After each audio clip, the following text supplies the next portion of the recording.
All right.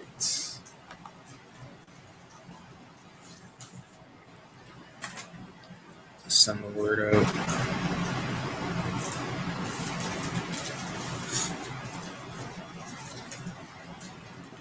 Fuck, having the fucking home. This fucking tape has probably been watched about 1,000 times.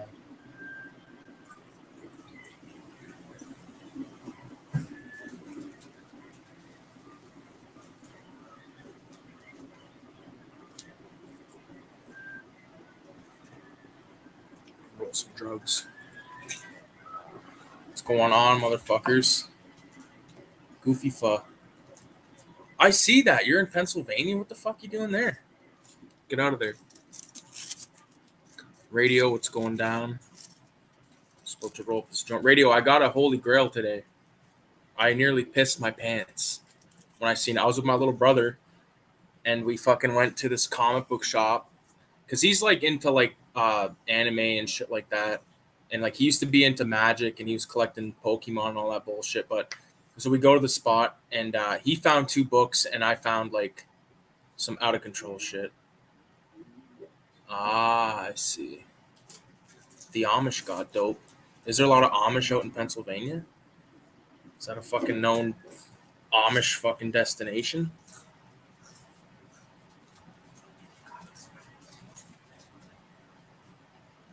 What did you say? Oh. I'd kill an infant for some kush. You fucking kidding me? You're missing out, friend.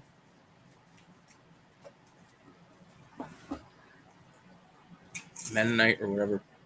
I smuggled hash with me, but got no light. Well, there's no fucking gas station around? Oh, fuck. You guys want to hear some shit? Okay. Rex, you don't even know this yet. My car is no more. That's right. We went up north last weekend and had a good time. Like, we had a great time. Like, there was a fucking fire ban in effect that we didn't know about until the last day. So we're having fires the whole time. And the last day, buddy messages saying, "Oh, hope everything's going good. Just don't have any fires."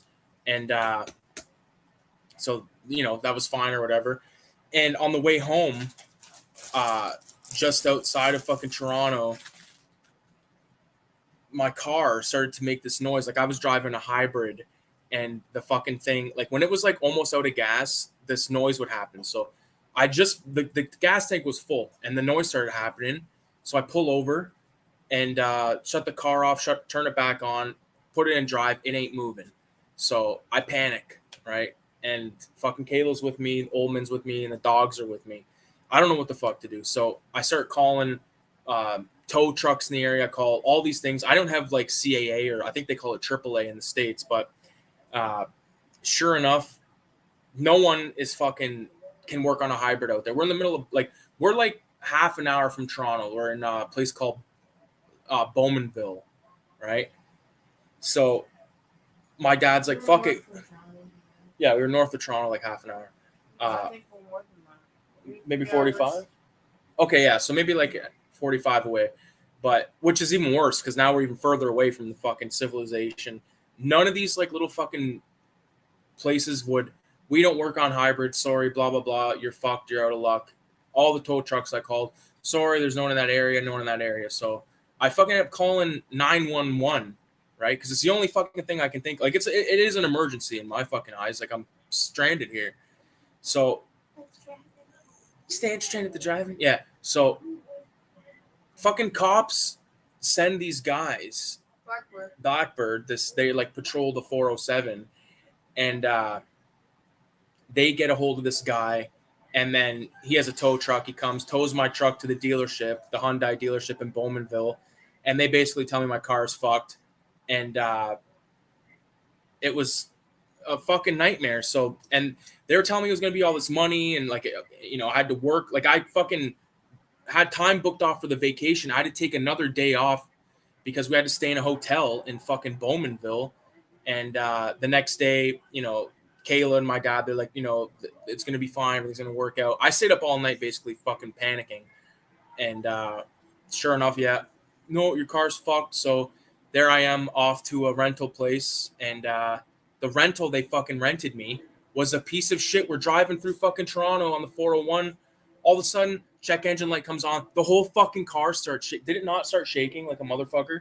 And like it felt like all four fucking tires blew at the same time. That's like the sensation of it. And if I kept it under 80, it wasn't doing it. And then boom, the fucking light went off, and I drove 80 all like that. What was that? Was it an Intrepid? Rex, what was that fucking car that you guys had that couldn't go over 80? Like that's so, you know. And then when I fucking brought it back to Enterprise, they're like, the fucking guy walks on the car like 10 times. And he's like telling me, oh, you had dogs in the car you're supposed to have, talking about this cleaning fee. I said, no, motherfucker. I said, they told me in Bowmanville, because I asked, do I have to wash the car or clean the inside? They said no. So, and then like he tried to like give me shit about it. And then I fucking threw shit back at him in front of like this old cunt that I wanted to stab inside the rental place, like give me a dirty look. And like, mind you, like I'd been up all night, panicked out. I'm wearing clothes that fucking I was wearing at a camp, like at a cottage. So I'm like, just like totally fucked. Yeah, fuck Enterprise, man. They can suck it. You know, and basically it ended up being a really fucking pain in the ass, but no one got hurt and all that. And, you know, it could have been way worse. You know what I mean? The car could have fucking stalled in the middle of the 401 and fucking who knows what happened. But, yeah, so I'm carless right now. And next weekend or during the week, possibly, I'm going to be looking at some new shit because I can't do it carless, but fortunately, my fucking mom let me borrow her car. I've had it since Friday night after work, so that's cool. But, you know, next. All Radio's cars fucked too last month.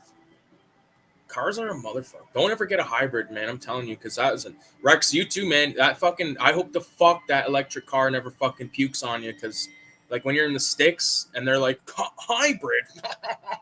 What are you, fucking faggot? You know what I mean? Like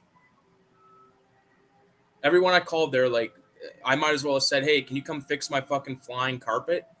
You know, because they were like, yeah, insurance my ass. Because guess what? I called the insurance fucking place. They don't cover the rental because it wasn't an accident. They don't cover the tow because it wasn't an accident. And they didn't cover the fucking hotel. So it's all out of my pocket. So the insurance is fucking useless, man. Paid all those fucking years on that car just to get fucking Sally Ann. So I don't know. I don't think I'm probably going to switch the fucking, what's it called? Insurance company. Gotta crash into the guardrail. Gotta crash. Enterprise can be a nightmare. Good to hear you guys made it back with it. How's everything going with the fires your way? Like I said, I didn't know it was going down. So I don't know if, because like out east there's a fire ripping. There's a fire in fucking out west, and there's one in Ontario. And like I don't remember really ever hearing about a massive forest fire in Ontario. And it saddens me because that, like, where the fire's happening is like where we go. You know, it's fucking horseshit, man. But like, I know New York got nailed with a lot of the smoke and stuff. Like, this is how I knew it was bad. Like like we had all these advisories at work and stuff. Like, you know, if you don't want to be outside, kind of thing. Like, you know, like that type of bullshit. And when at nighttime when the sun was going down, you could look at the sun and it was just like red or like orangey pink kind of bullshit. And then fucking now when you look at it, it's like it's starting to get like that white again, if you know what I mean. Like fucking burn your retinas out. The shunt driver at my work, he said something, I forget what he said, something about like, maybe he did say retina, but he's talking about like his retinas being pulled out, some bullshit. Anyways, ain't a single puff of smoke here. Yeah, I don't know. Maybe it's like, I don't fucking know. I'm not a meteorologist or anything. I'm not a doctor.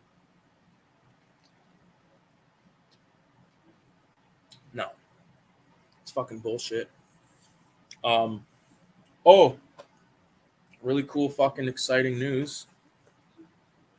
Where is it? There it is. There it is. So the thing is, the only thing about Cinema 187 number 3 that I can't really do anything about as it is right now is I borrowed a paper cutter, but it won't cut through this amount of paper. Like technically, it's like 40 pieces of paper. It wasn't cutting through, and it was like an old timey like school one. So, but here it is. It's done. Number 3, man. It looks sick as fuck. People messaged me radio about this, said that they love the Warriors thing. And this one guy was talking to me. He's like, "Is that Lucio Fulci?" And I was like, "Yep." It's fucking cool, man. So, front and back. It's thick, man. Thick. Center is the comic, of course. So basically, here's the opening. I'm not gonna like go through it and like spoil it, but I just want to show like this. This is the roster of people, 22 artists. The only fuck up, and I already messaged him about it, is Richie the Caterpillar, who included me in one of his own zines. He did the Fulci Live zine. I believe he called it, the one I was in was called Fulci Redo, I believe. But I fucking put an extra I in his name. Where is it? Right here. But I told him, and I was like, "Hey, man," I was like, it's not on the actual, like, his pieces that he included. Like, I spelled it correct there, but, he said he doesn't give a fuck. He's like, "Hey, man," he's like, "Shit happens," so I just give him a shout out. There's one of his pieces right there, Mary Whitehouse. And then this is from KGG Mind Trip. Fucking sick Cannibal Holocaust piece. It's a very, this is as, like, this is what the fuck I'm talking about, man. This is like, when I look at all the zines, like, together, so, like, there's 1, 3. Where the fuck? There it is. Boom. Like, it's no longer a double feature. It is now a trilogy. There it is. How fucking sick. Yeah.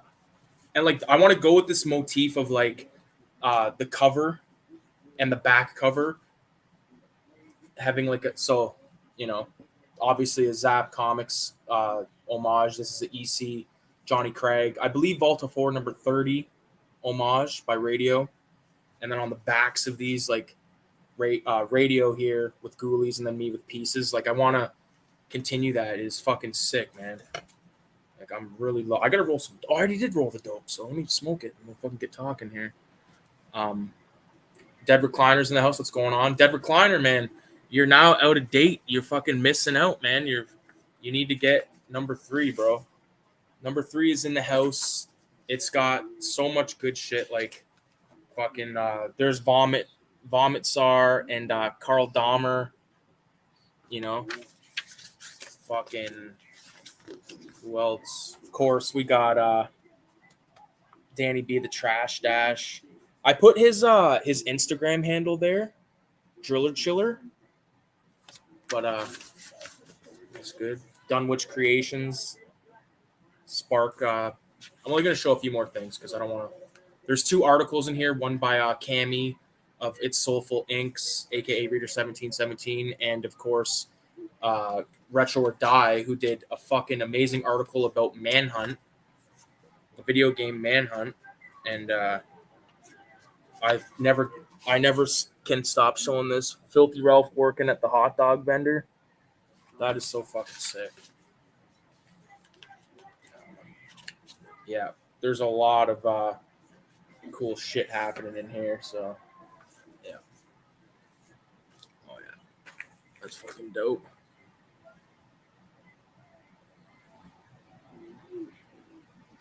Copying the States. Oh, yeah, I don't know how if I told you, but I want Night of the Bloody Apes for the Nasties. Okay. That's the next big project is the video Nasty zine. I thought about maybe, like, doing the Cinema number 4, but no, because that would be 3 issues in 1 year. I'd rather work on some other stuff, and then next year, right off the bat, boom, put the feelers out for Cinema number 4. And I really want to, like, it's only getting better and better every fucking issue. Like, the first issue is just sort of like a little, like, kind of like laugh You know, like it's really cool. The highlight is obviously the comic, the Natural Born Killers comic, but you know, moving on to the number 2, where it just sort of, you know, it's finding its place, and now with number 3, it's found its place, man. It's like, come on, dude. Uh,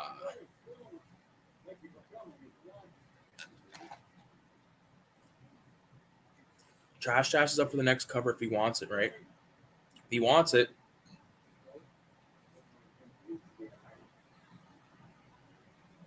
The cover is like a fucking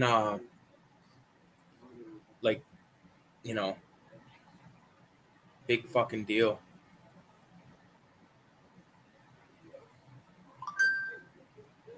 Got to meet Carl Gabriel York from Cannibal Holocaust and got his autograph. Nice. Who was he in Cannibal Holocaust, Recliner? That's pretty cool, Dad. Yeah. Who was he in that? Is he like the fuck was he, like a doctor, or he was like the guy that was going down there to find out what happened, professor or whatever? I wrote a paper on that fucking movie. I was gonna put that in Cinema 187, but I didn't want to like have too much of my own shit in there because I wanted it to be like a. I think as it stands, I got maybe 5 things in there. You know, because I did like the title page for retro. I'll show that real quick because it's probably one of my favorite things I've done recently. This is a cool spread right here. We got gross ink trading post next to my manhunt piece. This guy's nuts too, man. Look at his shit.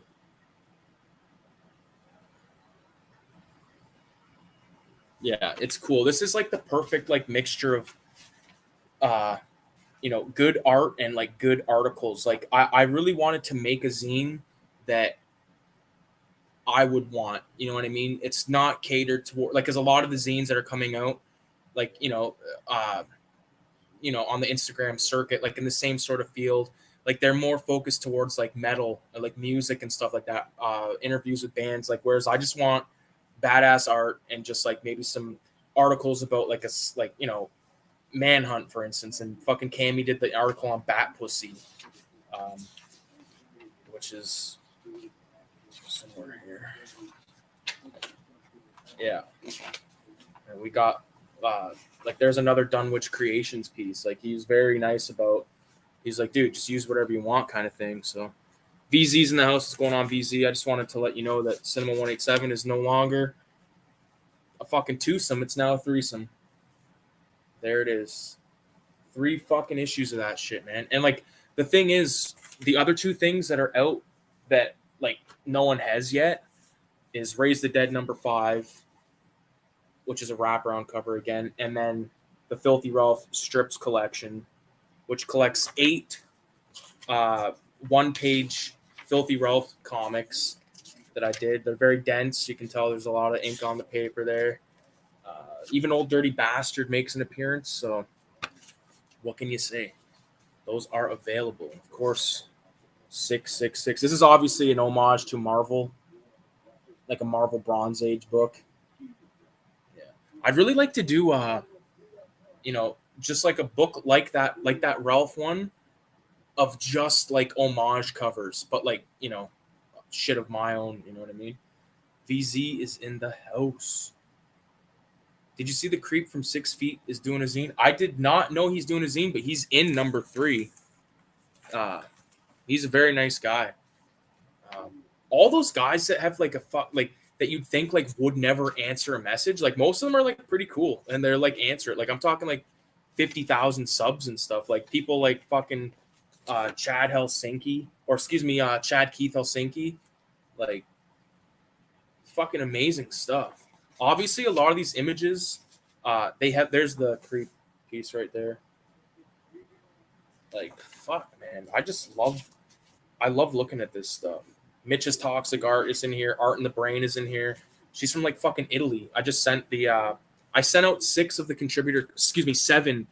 contributor copies today because like I fucking take, like I was so irked, man. Like it's not my mom's fault or anything, but like her neighbor has one of those paper cutters, and I'm like asking to borrow it because I wanted to cut them before I sent those things out today.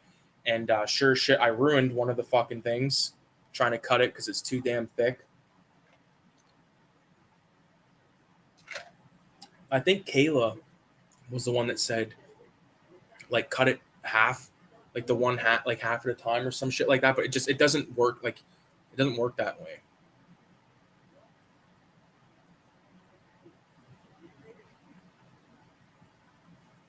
Carl Gabriel, I gotta look. Alan Yates, he was the one that went to go down there. Okay, so who's Carl Gabriel York? I gotta look him up.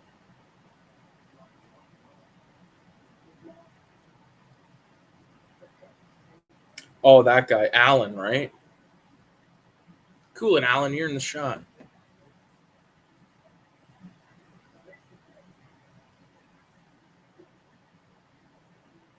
Yeah, I'm not tripping about the edge. I mean, what can you do? I guess the only way to get that cut would be to use like an industrial cutter, because the one I was trying to use today was a big motherfucker, and it just shredded it. Like, it made it look like dog shit. So might be good for thinner stuff, but not for this one. This is the one that needed it the most, to be honest with you. But what the fuck am I gonna do? Looks cool. So yeah, so radio, I didn't ship yours yet. I will, but I'll send you also the PDFs of it. I had to do it a way different way. Like, I had to do it page per page. So like I do like page 1 was technically the cover and the back covers and inside, front cover, back cover, inside front, inside back. But do you want some of this?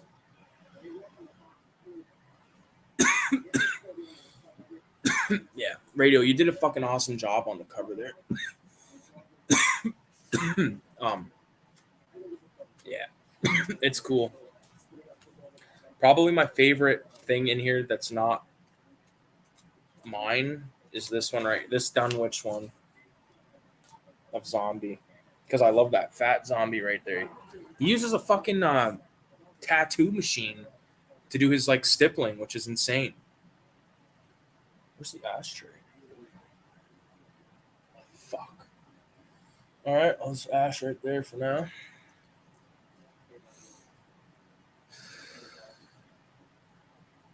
I'll hit you up when I get paid and I'll buy that. Fucking appreciate it, bro. And you won't just get this. You're gonna get this. You're gonna get those 2 other ones, and then you'll be up to date with everything. So yeah, Dunwich is a cool guy. I've talked to him a little bit. I'd like to do like a sort of like a podcast kind of interview thing with him. I've been thinking about doing that kind of shit, hitting some of these guys up. I'm pretty sure he would be down. Just talk and not be like, what is your favorite? Like, you know what I mean? Like, just bullshit, like how we do here. Carl Dahmer, extremely nice guy. Couldn't believe, because he recently did the cover for Brain Bleed issue 5, I want to say. Was it number 5? And I was like, dude, that's fucking incredible. And I just reached out, and he ended up sending me like a really sick one of the Reaper, and it's excellent stuff. Like, cool guy, man. There it is.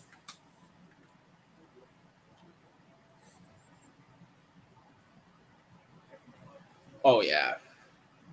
This is like becoming like this is like the what it's going to be. You know what I mean? It's evolved. CINEMA187 has evolved. I'm super stoked about like the next one, to be honest with you, because like, it wouldn't be hard to put together a cinema number 4, but the thing that's hard about it is like it's a lot of work to do it, and I don't want to be like, hey, give like to myself basically, here's a shitload more work that you just did, do it again, like right away. It's like, no, I want to wait a bit, and like I said, we'll wait till January. I'll put the feelers out in like this October, between October and December, and then right in the beginning of January, I want to have like all the stuff, like maybe first couple weeks in January because of the holidays and stuff. But and then do a number 4. I'd like to do like one of them a year, but only keep making them bigger. You know what I mean? Like I've talked about wanting to do the perfect binding. And the thing with that is you need to reach a certain page amount. Like with this one, me and Radio, I talked to him about it. I was like, yeah, I'm gonna do it perfect binding. It's not enough pages to do perfect binding. Like, so with number 4, I'd like to at least try that. I want to try it at least once. You know, I know it's an expensive endeavor, but I feel like I could, get it. But that's a situation where it's gonna have to be like a pre-order thing, right? Then I know how many to fucking. You got any ideas for number 4? Ideas. I really want to focus on, for my contributions to it, I'd like to do something David Cronenberg, like something Canadian, and like I just watched The Brood for the first time. Did I mention that recently? I don't think I did. Me and Kayla watched it, like, I feel like maybe 2 weeks ago by now, a week ago, and I'd never seen it, and it was fucking awesome. But like those little freaks were fucked. But I like to do like something Cronenberg, like something Videodrome right off the bat. And I'd also like to do like, include like a Filthy Ralph strip. I didn't put any Filthy Ralph in this because I kind of wanted to like, I'm still crafting the character and stuff, and he's not for everyone, obviously. I mean, I have pushed the fucking limit with that guy, I guess, but I don't give a fuck. It's comics, right? You can do whatever you want. I think I'll scale back for the comic for the sake of space. Do not. So don't scale back. No, don't scale back, dude. Fuck no. Make it as long as you want. It's sick. I love it. And now, okay, hold on. No, but I started to watch that too, like a few months ago. Yeah, it's fucking crazy.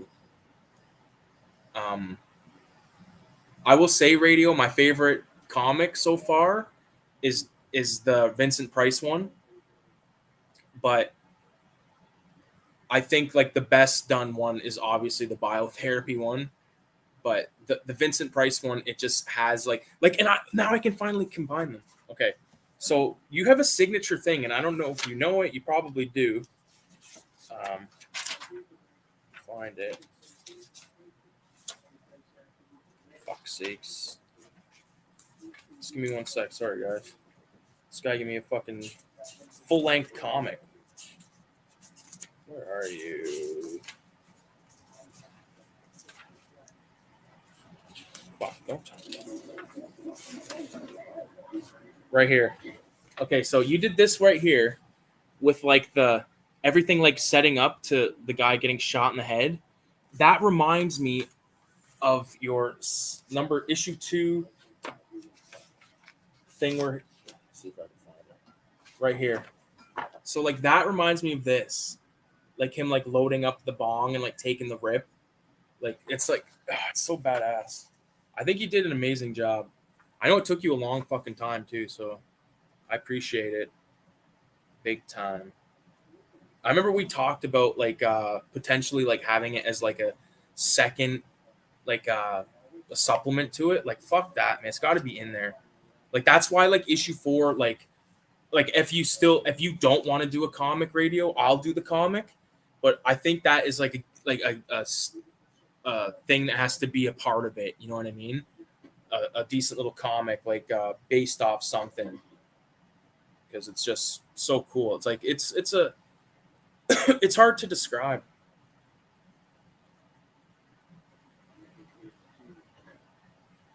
I thought about that style wise, and I know where it comes. And I think I know where it comes from. Where the fuck's it come from? That's another thing.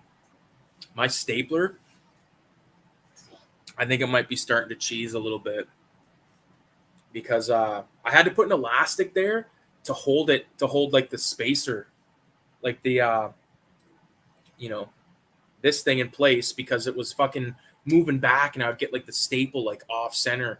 So once I did that, it stays true. But this one only holds 20, and I'd like to upgrade to one like that will staple through like, you know, 50 or something like that. I know they get pricey, but it's worth it to have a reliable tool, because when these things go, like a stapler like this, like you don't just go to Walmart to buy. Like you got to go to Staples, which it's not like a hard thing to do, but you go there and they don't have it. You got to go to a different one, and you end up spending fucking $40 in gas by the end of it. And it's only a $12 stapler, but still, you want to get good shit. It's not done. Like I'm not done with it yet, but I can definitely see myself getting a better one in years to come.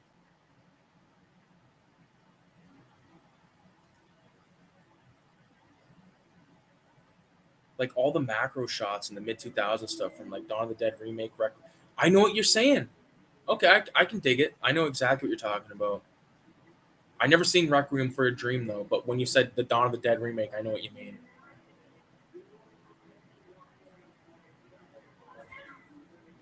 My stapler was used like once, and it was acting like dog shit. Yeah, it's almost like fuck, but like I've stapled like hundreds of zines with that fucking thing, but maybe 1,000, maybe not 1,000, but fucking definitely like a couple hundred.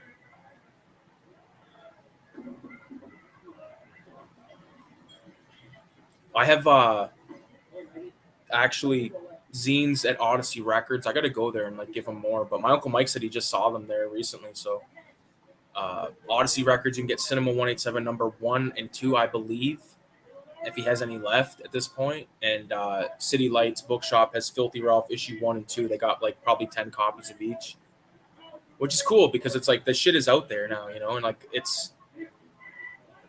that's what I want, right? And I want Cinema 187. Like Filthy Ralph to me is like one of my favorite things, but like Cinema 187 is like I don't want it to be filled with like, obviously the back is very, I guess there's a lot of like violence against women in this. I didn't really realize, but uh I don't want it to be full of like Filthy Ralph, like, you know, rape jokes and stuff like that, because at the end of the day it's all just like for fun and for laughs, and it's an adults, like an adult comic, you know what I'm saying, literally. So it's cool because like I'm working with 3 different fucking projects, at like ongoing projects with Raise the Dead, Filthy Ralph, and Cinema 187. And then uh all like those are what I consider like my um uh you know, like obviously they're personal, but they're also more like, it's not like drawing a fucking, you know, a Grim Reaper like smoking a bong kind of thing. It's more of a, I don't know. Hold on.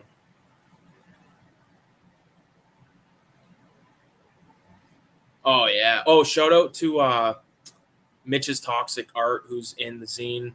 Uh, Radio is doing a. Uh, he's submitting to the contest where you draw Mitch's character, which is dope. Which I hopefully I'm gonna do before. I don't know when the deadline is. I think it's the. When's the deadline for that, Radio? Do you know? I'll just check on his thing. Mitch.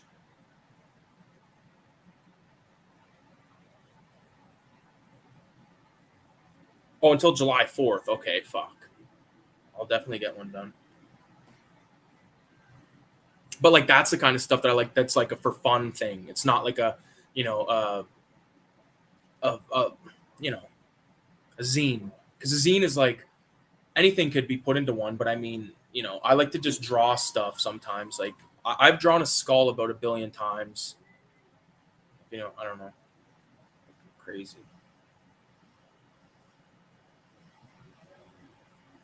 Yeah, I took some to Orbit DVD, and I don't think they expected it to be that extreme. Well, too bad. This character is fun to draw. Yeah, Filthy Ralph is fucking cool, man. He's a dirty motherfucker. Like this new one, Radio. Like all, I think I sent you like the strips as I was making them, but you know, and I know that I read. I must have shown this before because I remember reading this. I think VZ was there when he was like canceled like right away, like Bart Simpson and Millhouse and Fear and Loathing. See, like the collected strips volume 1, because I plan on doing another like multiple volumes and keeping with the motif of the homage cover, which is gonna lead to something really cool, really fucking cool. Radio, you want to see something cool, man? Remember I told you I got the Holy Grail? You want to see it? How you doing? I need a 666 for this, man. 666 in the comments. I don't even know what to say. I need to get high first, man. It won't be fucking right if I don't get baked. I found something I thought I would never own in my entire fucking life. Just out of sheer, like, unless it was like, collected. I have some of the strips collected, but not the whole thing. And you guys will know what this means to me. So, I did an homage cover of this before for CINEMA187. I just gave it away. But I'm sure you guys know I'm a Robert Crumb fan. There's the 187 issue 2. I'm now the proud owner of Zap number motherfucking 0. There it is. I don't even know what printing this is, but it's a 35 center. So I haven't even opened it yet, and I paid $50 for it. But like, you know what? Oh, it's second printing, I think.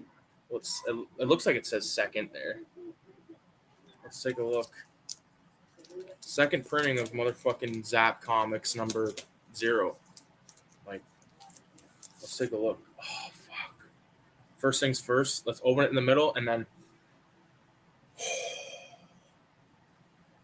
Holy fuck. Look at that. How badass is that? What's this on the back? I'll bet this happened to you when you were a kid. Did your mother ever tear up your comic books? Did you ever receive warnings about how comic books were going to ruin your mind? Were you given lectures about how comics were cheap trash put out by evil men? Do you ever feel a spark of guilt every time you pick up a comic book? Do you feel like you ought to be reading a good book instead? Let Zap Comics whisk away all such foolish notions. It takes only 15 minutes. Read Zap Comics. A message from your editor, Robert Crumb. This ad is not intended for those fortunates among us whose parents didn't give a shit if they read comic books. Badass. Yeah, I don't give a fuck what printing it is. I got Zap number fucking 0. Oh. Yeah. I think this is like right around the time when he started to like fucking take acid like hardcore. Like I think this one was from, is this like 60? So 67 for that first strip that's in there. Trying to remember when he said he started to do acid. This has got to be like right in the era. Like the guy is like out of control with his stuff.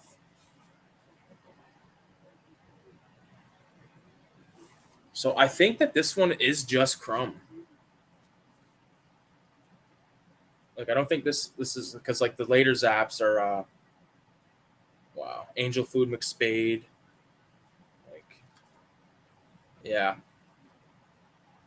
Old Uncle and his garbage truck. Like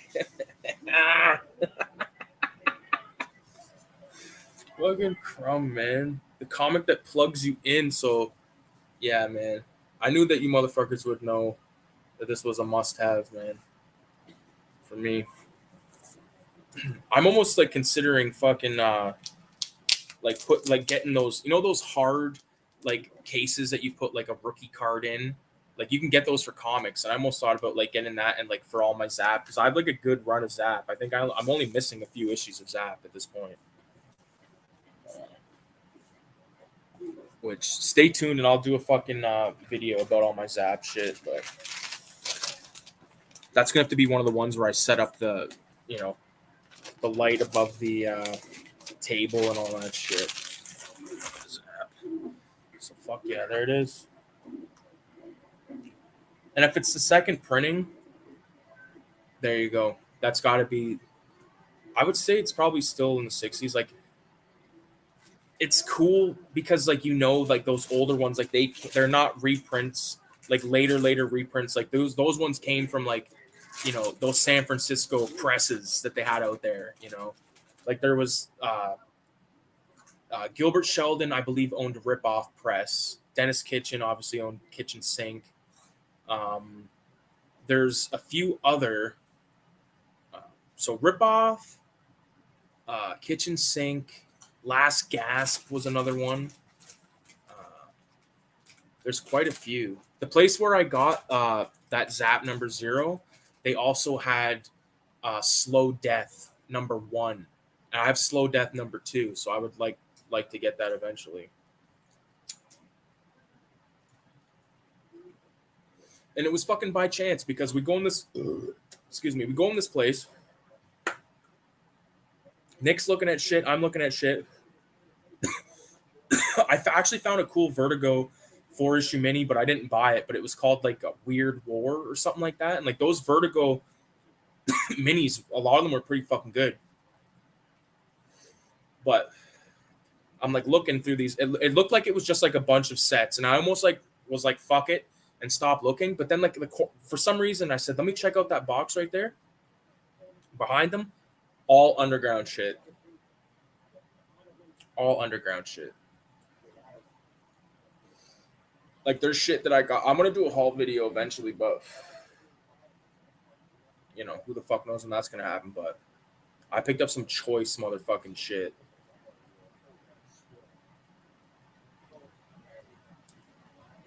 That Zap is definitely one of the highlights of my collection at this point. Yeah, I can't wait to talk to my buddy Jared Osborne. He's got a YouTube video or a YouTube channel. He does comic book stuff. He worked at Marvel like in the 80s or 90s or some shit. But he became a buddy of mine through the live streams that we used to have with Gene Pauley's Peter. Me and Gene Pauley's Peter started to do like these off-air hangouts years ago. And Jared came along and was making videos and would come talk with us and stuff. And like we kind of remained buddies. And I still watch his Wednesday pickups. I've been watching his Wednesday pickup videos for fucking years, even though I don't, you know, I don't collect weekly shit. But crazy. Oh, that's what I was gonna say. So we recently talked about because he mentioned like there's a lot of these facsimiles coming out, and if you don't know what the fuck that means, because I didn't even know what the fuck it meant until like a couple months ago. It's like a exact like replica. So like they've been reprinting Avengers #1 and fucking, you know, whatever #1. And I said, wouldn't it be sick if they did a Zap? And he's like, yeah, that would be awesome. And I don't need a fucking facsimile anymore. I'm stoked about that.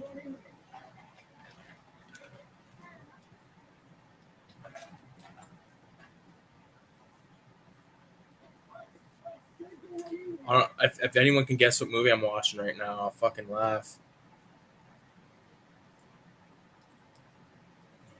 What the fuck is going on? Who's still in the house here? Dead Recliner. What the fuck you been watching recently? VZ. What the fuck you been watching recently or doing? Oh, VZ. Okay, I found a sick fucking video.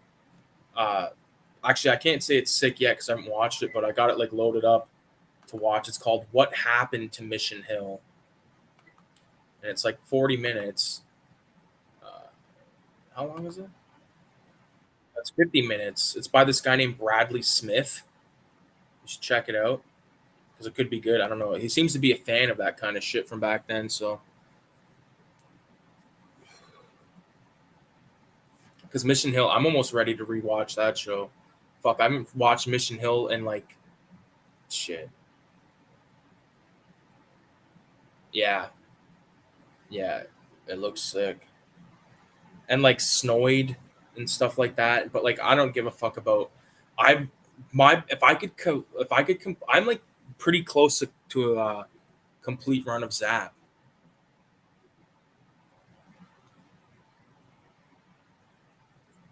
I think I'm only missing like a few.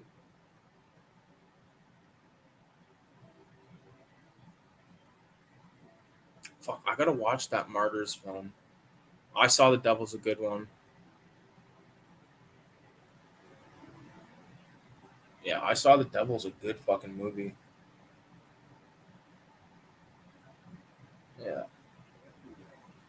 I Saw the Devil's good. Like all like those that like North or South Korean fucking films, man.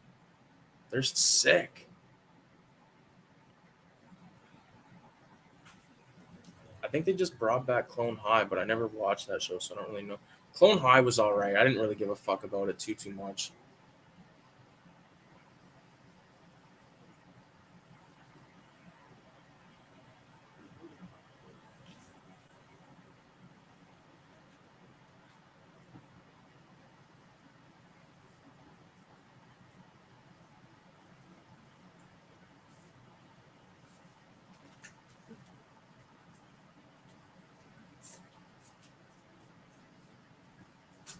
I never seen that. I never seen either Martyrs.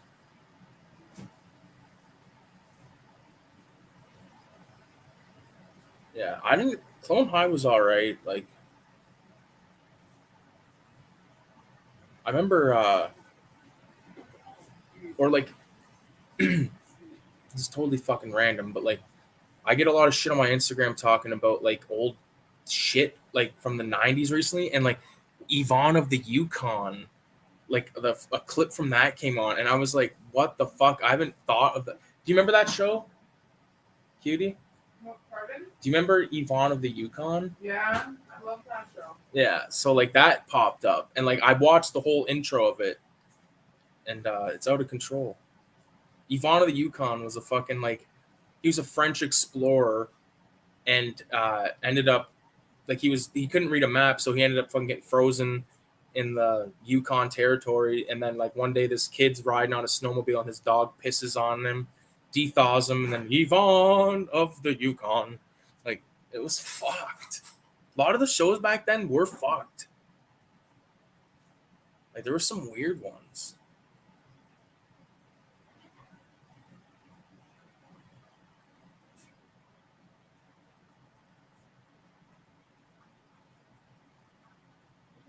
Yeah, I know VZ loves that shit. Martyrs. Yeah, I've never seen Martyrs either. I saw the Devil going to have to buy for my collection. Yeah, it's sick as fuck. Dead Recliner. Have you seen fucking Sympathy for Mr. Vengeance and Old Boy and Lady Vengeance? You should get that shit too.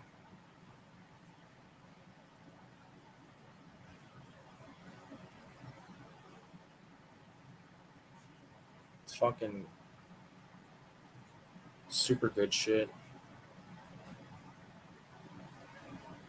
Even like that fucking uh Bong Joon Ho guy, like all of his shit that I seen was all good. I didn't fucking hate any of it.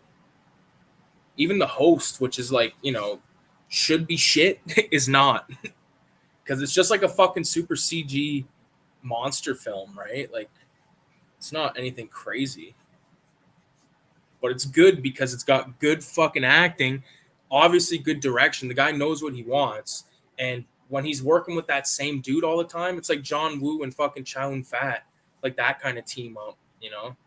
Which shout out to fucking both those fucking guys. Like when we went camping or when we went to the cottage, I brought The Killer, but I didn't end up watching it because I ended up watching the guy had a bunch of like decent like selection of movies. So we went. I ended up watching uh,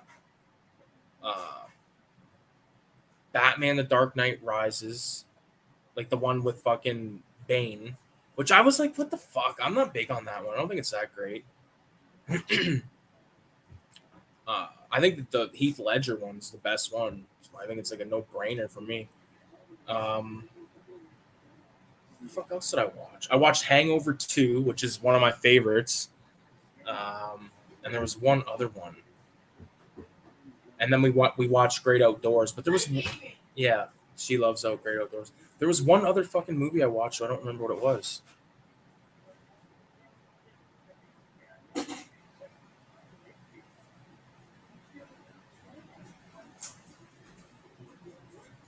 The Vengeance Trilogy rules. Yeah. Yeah, I've seen them. I just don't have them. So, you watch the Avengers stuff? The Vengeance Trilogy. Oh, No, I have it. It's fucking, this guy doesn't have it.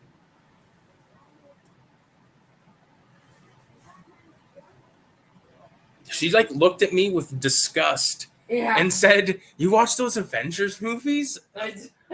Like, no, I don't. The Batman movies though are okay. So VZ's, what's VZ? Yeah, Host is badass. There's a few I watched, but weakest Batman movie in that trilogy. Yeah.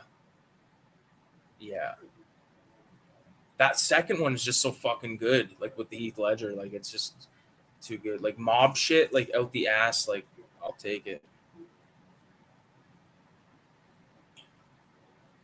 I need to rewatch the Hangover movies. Yes, you do. They're all fun. Number 3 is not that great. Is that with the baby? That's the first one. First one's with the baby? First one's with the little baby, yeah. Oh. Second one's with the monkey. The little drug dealing monkey. And then the third one, I don't really remember, but it's not that good. Although I like seeing fucking John Goodman. It's John Goodman's OG.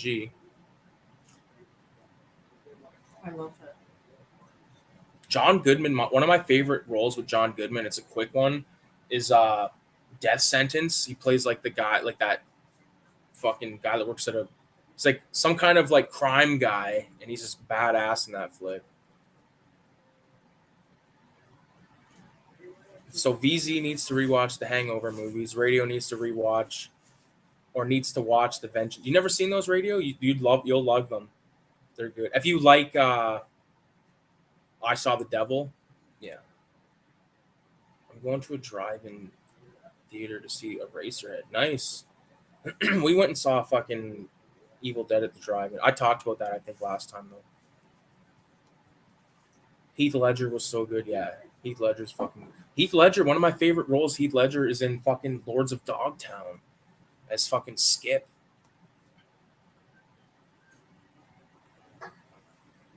I started to watch Eraserhead last week for the first time. That's a weird one. I'm not a fan of Eraserhead. I don't own it. I'm actually not like the biggest like David Lynch fan. I don't really give a fuck. Two people that I don't give a fuck about that like everyone seems to love is David Lynch and fucking Paul Anderson or whatever the fuck, the guy that does all those like fucking Tom Hanks weird fucking like, I don't know. Paul Anderson or whatever the fuck. Isn't there a movie that's coming out by him that's kind of... With that fucking trailer we watched, it looked like shit. Wait, and who's the comeback? Is it Tom Hanks? It's Tom Hanks. I don't know. Because we were excited about it. We're like, when's he coming back? Yeah, and it was dog shit. I agree with Recliner. Heath Ledger was the best Joker. Even though like it's hard for me to say that because like, you know, I grew up with Jack Nicholson being my favorite Joker. But you know, Heath Ledger just nailed it. I'm a sucker for Jack Nicholson because he's in so many of my favorite films. From The Shining to fucking Cuckoo's Nest, you know. Those are probably my two favorite Jack Nicholson flicks. Departed is really fucking good. Jack Nicholson one. Bucket List is a good Jack Nicholson one. Fuck.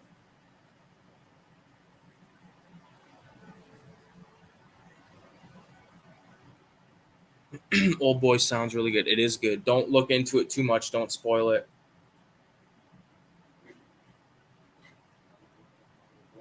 I kind of know what you mean with David Lynch. Are you talking about the guy who did the Royal Tenenbaum movies? Wes Anderson? Maybe. One of those guys. All those fucking movies are like the same, like just weirdness for me. I don't give a fuck. Where everything's like the same color. And it's like, all right. But I also have a very like specific type of movie that I like to watch. I'm like George Costanza when it comes to clothes. I watch stuff based on mood. Fuck you, bro. David Lynch, one of the best filmmakers, man. Well, that's like your opinion, man. Yeah, no, I could give a fuck about David Lynch, man. All the power to the guy.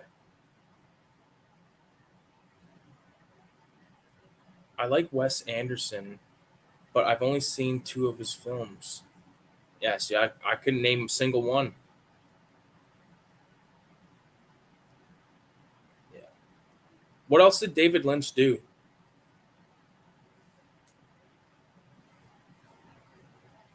I'll say I think David Lynch is an interesting guy to listen to talk. Like I've listened to him talk about films and shit like that. Interesting that way, but his films are just not for me. You know, there's movies I love that aren't for everyone. I love fucking stuff that's, you know, I don't know. I tend to think everything I like is good because I like it, right? I wouldn't could be shit, I guess. I don't know.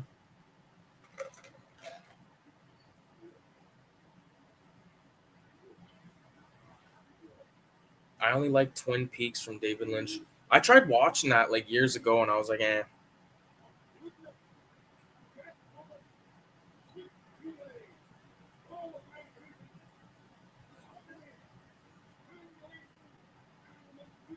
I know it's like blasphemy to fucking talk about precious David Lynch in that manner, but I prefer the weirdness of a guy like um, John Waters over David Lynch's weirdness.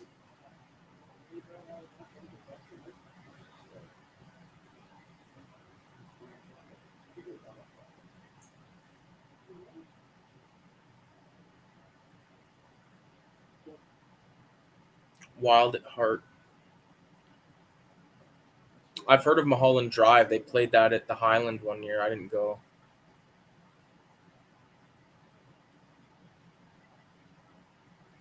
I've heard of Blue Velvet. I actually had that on VHS, but I think I tossed it. I think what's his name's in that? Dennis Hopper's in that.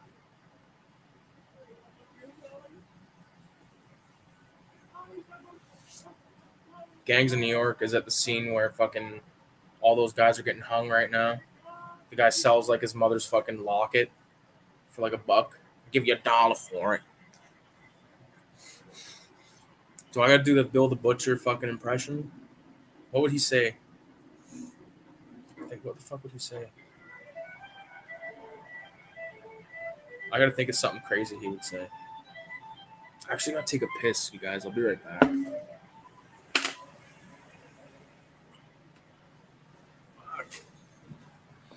Jesus.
Have you seen The Holy Mountain? Nope, never seen it. That's all you watch, bro, all the time, man. What, Gangs New York? Name a better movie. Name a better movie than Gangs New York. No. I just like the movie because it's fucking. I don't think there's the only boring parts in this film for me are the parts with fucking Cameron Diaz. Other than the part where she's robbing shit and all that, but like the fucking whole like all the like the two I think there's two sex scenes with them in this film. It's like fuck, I don't give it just takes away from like this like awesome like fucking movie, you know? And even the one show on YouTube back in the day, Cinephiles, when they did a special talking about all the Scorsese stuff, they were talking about this and they said that they should have focused more on the draft riots, and I agree because all that stuff was hardcore as fuck, and I loved how they interlaced like old newspaper clippings with actual, you know, like it was fucking awesome. This is a good fucking film.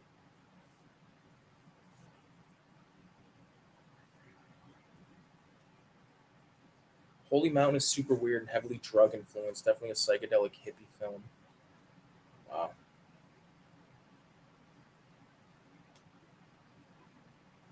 I like those kind of movies, to be honest with you. But I gotta be in a certain kind of fucking mood. I can't just throw that shit on. Uh, you know, like you know me, radio. Like I like a certain kind of fucking. I like schlock shit as well, but I'm not like too big on that. I'd rather watch like I don't know.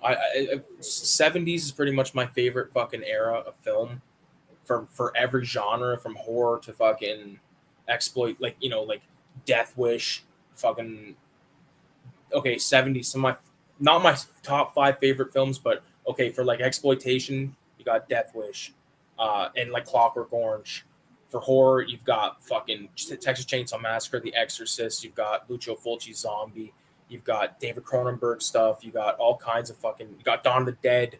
You know what I mean? For comedy, you've got movies like Silver Streak. You got movies like fucking. I'm trying to think of another Car Wash. Like there's like a whole lot of really good fucking comedies from that era. Although they're probably all canceled by now, you won't be able to buy them on fucking DVD in the next like fucking three minutes because apparently the Disney's edited the French Connection. So if you have copies of the French Connection, do not get rid of them because that is the only way you're gonna watch the whole fucking movie. Now, I actually thought that I had it on DVD, but I don't. I only have it on tape. So now I'm basically that's it. Uh, but Little Nicky's not from the 70s. Or are you guys talking about something different? Hold on. I've seen Alien Covenant like 100 times. One of my favorite Alien films. See, that's where we differ big time, man. Because that movie can fuck off. Me and Kayla went and saw that movie, and I was like hyped to see it, and I was pissed the fuck off. It's fucking fucked. It's worth it at least one time watch. It's a long one though. The fuck, Little Nicky. Yeah, Little Nicky's awesome. I love Little Nicky. It's a fucking dope movie.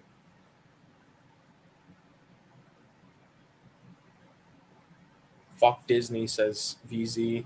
Just picked up a DVD copy. Yeah, I learned all of that shit from our fucking dear friend Cyril at Midnight. As much as like, I wouldn't say I bashed the guy, but like I just, I've criticized the way that he, and I shouldn't. I have no right to, but like, I mean, I have in the past criticized the guy, but I still watch his videos, and like he's been making some videos recently talking about shit like that. That's important because everything's gonna be fucked now. Like I have all these goddamn Disney movies in my room that I can't get rid of now because one day we might want to watch the fucking thing, and I'm not watching some censored bullshit, you know. Are you a fan of the Richard Pryor, Gene Wilder comedies? Fuck yes, I am.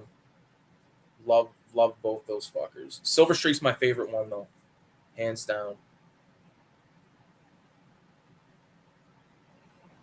Yeah, Covenant is a no for me.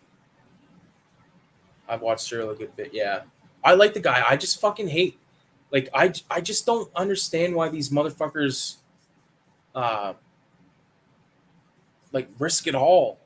You know what I'm saying? And then like constantly like push like, oh fuck, like, you know, the algorithm and all this shit. It's like, dude, like it's a gamble. These motherfuckers gamble their lives by trying to become YouTube fucks, and it's like not a good idea.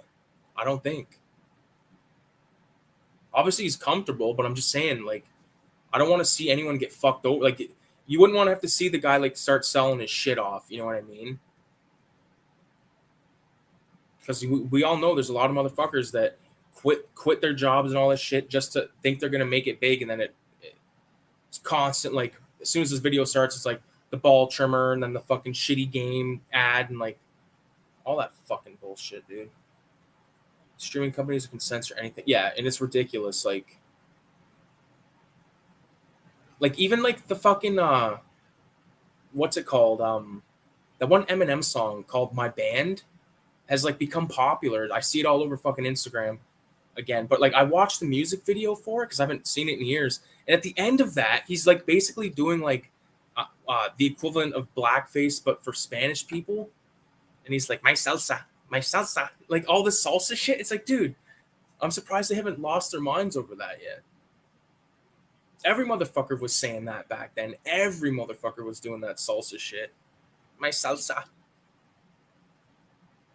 Fucking mental shit, man. YouTube is such a risk. YouTube is a risk, man. It's fun, but it's not like risk your fucking livelihood on it fun.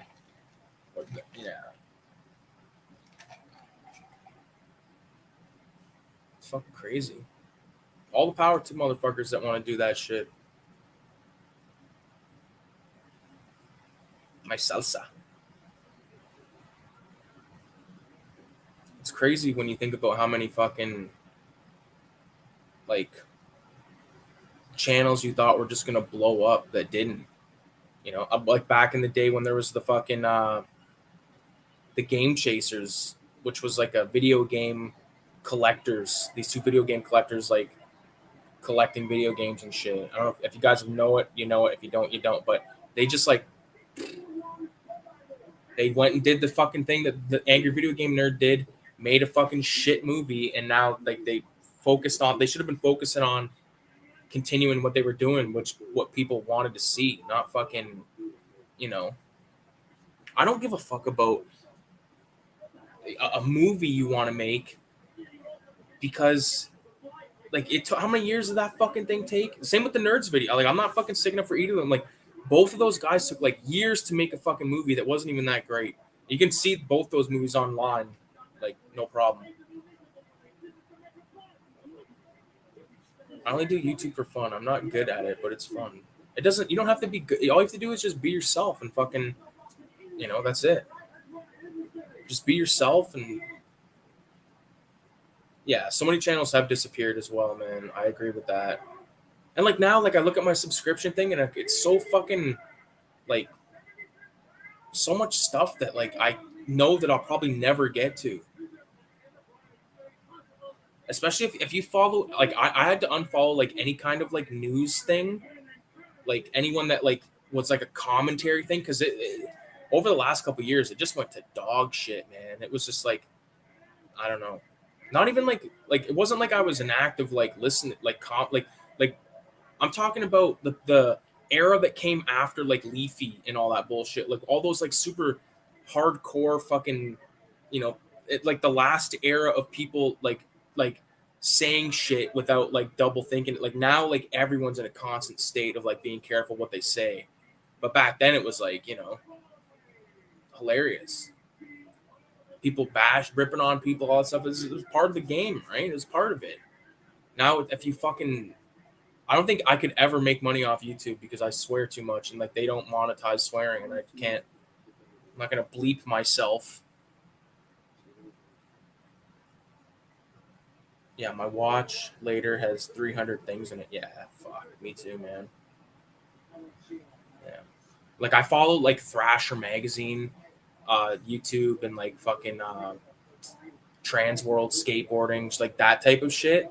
And they upload like often, and they really like, you know, clog up the subscription. But I like there's nights where I'll just watch like 10 of those though.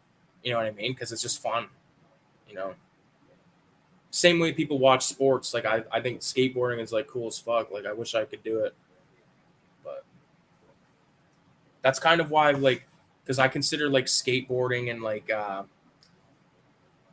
you know, one of like I find it kind of on. It's like kind of like a punk rocky thing, and like that's what I get with like these zines. You know what I mean? Like I'd love to just go to a fucking skate park and just hand these out, but you know, maybe one day I will do that because I feel like this kind of shit would like resonate with those fuckers, man. You know, because it's like right off the bat, like issue 2 was the hardcore one. Like that is from a film that I did. And that's a behind the scenes photo of my friend Casey in my dad's bathtub. His fucking brain's blown out. Yeah. Issue 2 of this was good too, man. Of Raise the Dead. There's a lot of good shit in it. Or not Raise the Dead, CINEMA187. Trash Dash. Commentary channels went to shit. Yeah. They're all just fucking bogus, man. Because, like, it's kind of, like, interesting sometimes to go down the rabbit hole and, like, listen to some shit talking and stuff that, like, you're not involved with.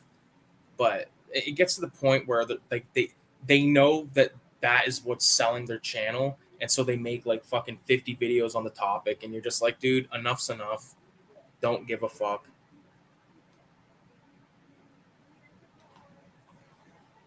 There was a guy that I was watching called Darius Truxton, and all he was making was videos about how fucked people like 8-Bit Eric are, AVGN, like all these guys that are just like total fucking, like their shit has just went downhill. Like for lack of a better word, their content sucks dick at this point. Now, I shouldn't say that about James because I haven't watched any of his stuff like since the plagiarism shit happened. Because I that to me was like.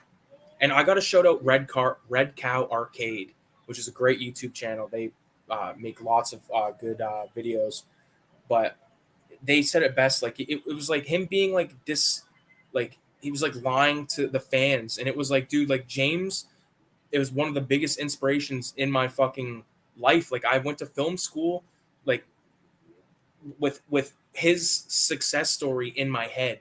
You know, like I was like James Rolfe did it, man. Like he wanted to fucking. He went to film school and all this. And then, like, I realized that, like, you don't really need film school to make a film. It helps because you can use their fucking equipment, practice with good equipment and stuff like that. But other than that, you just... If you got it in your fucking brain, you want to make a film, you can do it. Skateboarding is a lot like graffiti. I agree. It goes hand in hand. A lot of fucking skateboarding kids back in the day were graffiti writers. And I'm sure like a lot still are now. Like when I was doing it, when I was a teenager, a lot of the other people that were doing it were skateboarders and stuff like that. And like there was all this kind of like rivalry and shit like that as there is, you know what I mean? But then when COVID happened, I kind of like delved back into like doing it a little bit. There was no like ill will in my heart with doing it. I just wanted to do it. But shit happens. Beef still stupid as fuck. I think I watched one of that guy's vids on Happy Console Gamer. Yeah, maybe. Maybe. That guy's from like Hamilton, which is like an hour away.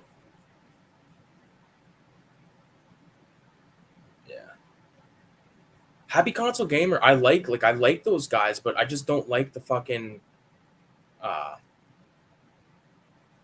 you know, I don't like when they see. I'm not subscribed to Happy Console Gamer like because he uploads shit I don't give a fuck about, and like I said already, like there's a lot of clogging shit happening in the fucking subscription feed. But I like his videos about stuff from like his past. Like he'll bust out like a box of shit from when he was a kid. He's like, oh, here's like the comic books that I fucking made back then, and like some taped fucking thing, like all this like kind of cool shit that I think is pretty dope. I did more stickers and stuff when I skated. I couldn't really get a hold of paint too often. Yeah. You know, one time, this is no bullshit. I went into a Michael's. This is when I was like probably 15. 15, I would say at the oldest. Went into a Michael's with a bunch of other graffiti writers, and I was carrying one of the backpacks, and it had 23 cans of paint in it. And I fucking walked out of the store with it, hopped on a bike, and rode off into freedom. And that was like that was the only time that I ever racked spray paint, because I had like racked markers and shit, but uh, yeah, I thought I was the cat. And then I'd like use that paint to like, because I was like trying to get into this like graffiti fucking crew and all this shit, and we ended up doing graffiti with them, and my shit like looked like everyone's shit looked like shit, but like I felt like my shit looked especially shitty at that time. This is when I was really young. I ended up getting caught when I was like 16.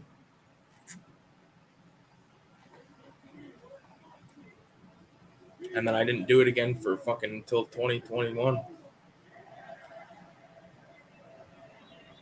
I watch Happy Console Gamer. Yeah, I watch too. I don't dislike the guy. He's not like one of those kind of cringe guys to me. He's like really into what he's into, and that's fucking dope. But I've seen Darius Trucks, and yeah, I may talk shit about him and all that, but talk shit about like Pat the NES Punk and fucking Ian and all those guys. I watched the Pat the NES Punk podcast for a long time, but then I just kind of stopped giving a fuck about. I don't know why I unsubscribed. I don't know. Who knows why, but maybe they pissed me off with an opinion or something like that.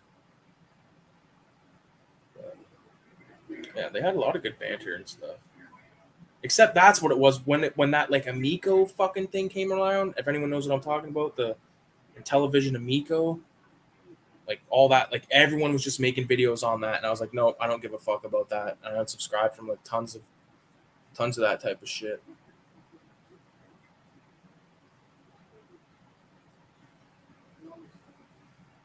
Yeah. Some fucking joint in me.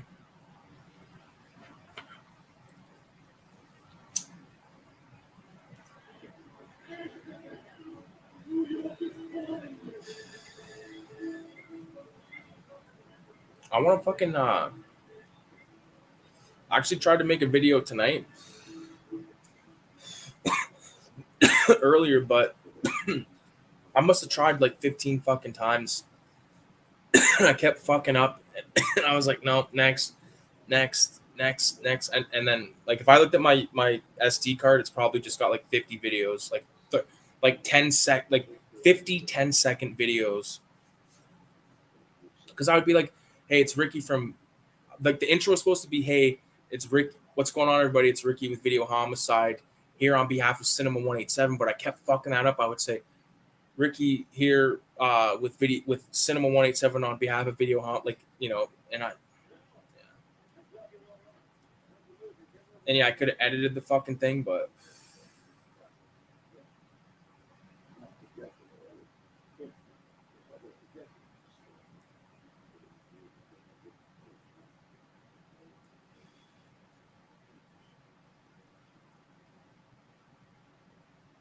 yeah, I watch him. My brother watches pretty much all that stuff. The Kieran, Mike Matei, whatever. Yeah, Mike Matei. I like Mike Matei. I think he's a funny guy. I've never watched his streams, but if you ever see his comic, he did a comic called like the Loco Bandito or something like that, and it's fucking super like underground. Like I'm talking like 60s underground, like racist level shit. But like I think that you can make, like you can say, like for instance in the one Filthy Ralph thing, like he says I'll just say it because there's no other way to say it. The F word, he says faggot. Like when I say that in my comic, I don't have any like ill will against anybody. It's just a word I use to shock. I exploit the word to shock within the comic strip. Do you know what I mean? It's strictly for the shock of it all. You know, like I was saying to Kayla and like my dad when we were up north, I was like, because I left a bunch of copies of Filthy Ralph like in fucking those boxes where you have like Auto Trader and stuff like that. I would put them in the front of the, the display. And I was saying to them like how, because like the next day we went, I planted them. The next day I went, and in the one spot they were all gone, and I probably put like 10, and I took a photo of it, but they're all gone. And like at the very least, like it's probably run by like some old lady, and she came along and seen it and was like, what's that in front of our thing, and like pulled one out, and she at least opened the front page of Filthy Ralph, where on the first page, like he's taking a piss against the wall. Like she was probably like, oh my god, like gasp, you know.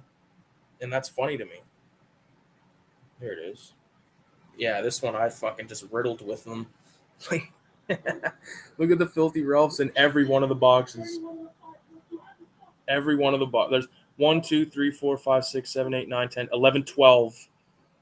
And when we went back the next day, they were all gone. But I planted them throughout the city. Yeah. My little brother actually got me into ABGN. His art, yeah, Mike Matei's art for all those fucking things were dope. And like he did all the art on the DVDs. I have all the DVDs like up until volume 7, and like that's as far as I need, you know. Well, it's a fiction. If you did all the stuff in your comics in reality, at best you'd be an asshole, at worst a deranged homicidal maniac. I agree. Sick. Yeah. You know what I mean? Like it's not any kind of way. Like there's a version of Ralph I did in my Ralph sketchbook, which is like 24 by 36. It's just pictures of Ralph. I did like a skinhead Ralph, but it's just because I want to do like different fucking interpretations. Like I did a wizard Ralph, and I did like a fucking boxer Ralph. You know what I'm saying? So it's fucking crazy. It's crazy how like like comics is like, David Cho said this before. He's like, comics is like the Wild West. Like it should be like the Wild West. Like you should be able to do whatever you want. Like, you know, and you should, and I do, you know what I mean? Like truly, like I don't really hold back. I would never show Ralph you know, I know my limit. There's a limit that I won't draw just because it's like fucked up. Like it takes away the joke of it. You know what I mean? It's like the furthest that I've been with Ralph, like, you know, because he's threatened the R word on old Susan. But I would never show that other than when he did it to Minnie Mouse in front of Mickey Mouse's corpse.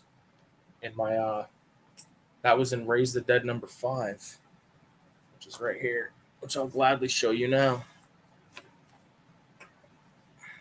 First fucking page. First page.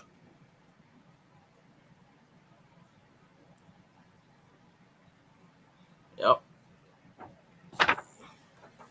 That's cool. Like the thing I like about that image the most is the Mickey Mouse thing.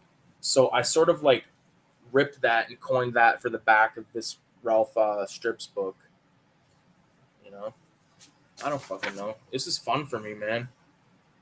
Like the fact that these exist is fucking sick. They're fun. They're fun.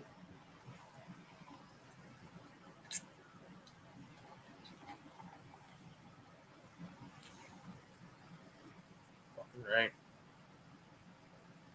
Hopefully, like the next CINEMA187, I want to get like I've said to a lot of the artists, like for this one, I'll probably like, don't be surprised if I hit you up again in the future, and everyone's been like, fuck yeah, like no problem. So that's pretty dope. Yeah, I'm stoked about that.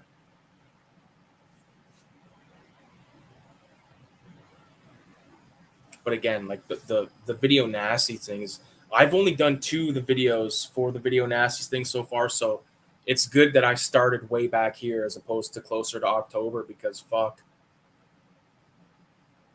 My thing is like I could come home and watch a fucking video nasty every night. It's just uh I don't know, I fall down the fucking listening to the same fucking videos on YouTube like for background noise while I like either draw or just fucking, you know, edit zine shit.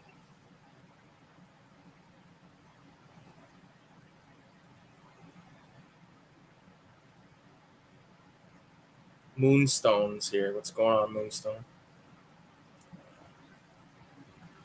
I think context has a lot to do with it.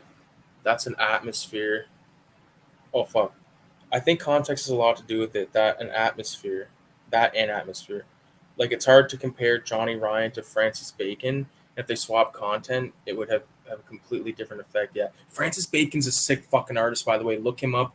There's a great documentary on him on YouTube. Super sick. Me and Kayla were in Toronto one time. We were in this bookstore and there was like a fucking thick Francis Bacon book and it was $80 and like I kind of fucking regret not getting it because his artwork is insane. Yeah, he's really good. Highly recommend that documentary. I started on Absurd last night. Had a hard time finding acts. Yeah, I haven't seen it. I watched Absurd. Uh, Let me look and see what videos that I made.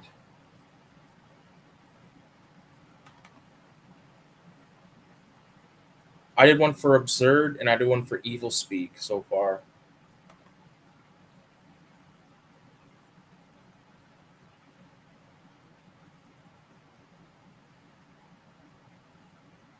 Gotta go. See you next time. Yeah, peace out, VZ. Have a good night, man. Thanks for coming by, man. I don't even really remember what Absurd was about, to be honest with you. Was it the one with the?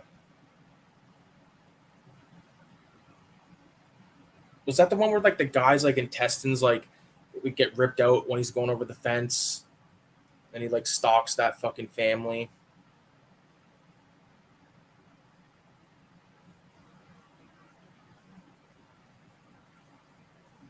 Oh, I did watch Nightmares and a Damaged Brain. Never seen that one.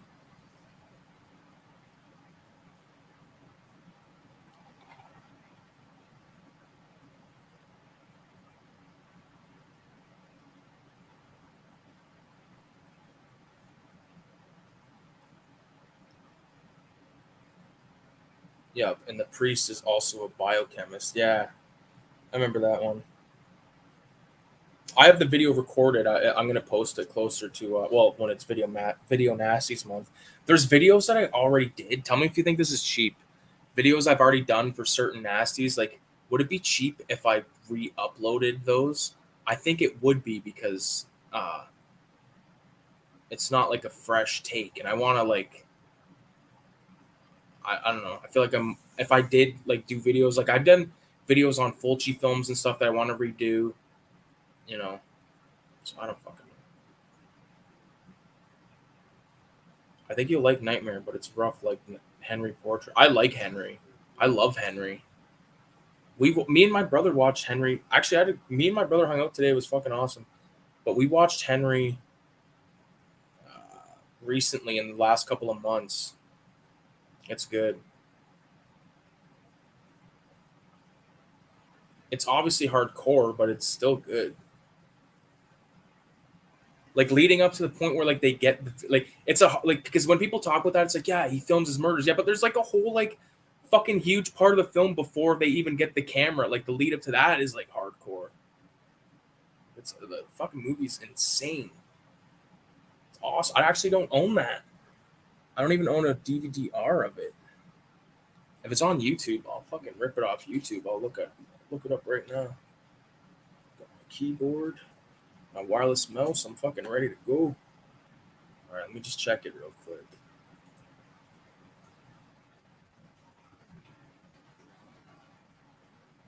I have a feeling that if it's on YouTube, it's gonna be like some fucking bullshit, censored stuff.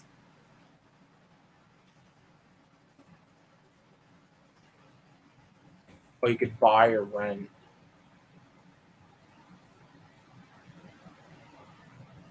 Yeah. Don't do that, Otis. She's your sister. She's your sister. Yeah.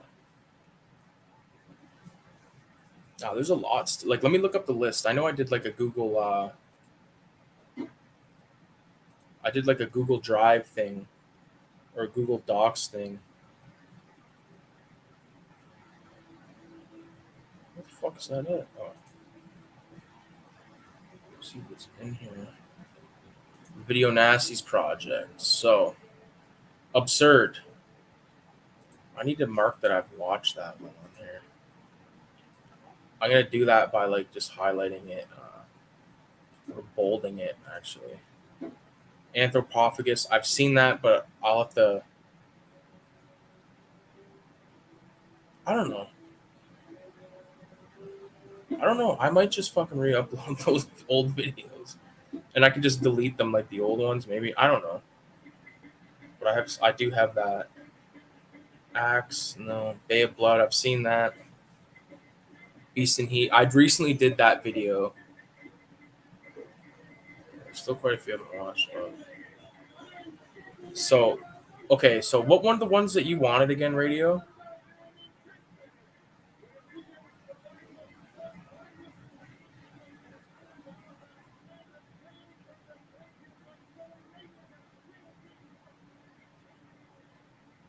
So you got House by the Cemetery. I gotta highlight that.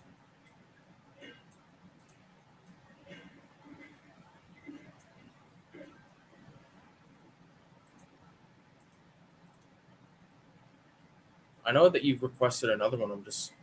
I must not have highlighted it. So.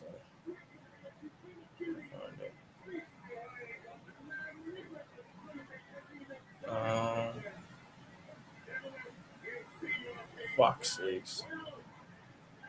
I'll just see.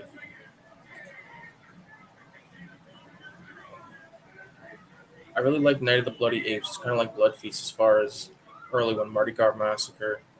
Night of the Bloody Apes. Okay. Alright.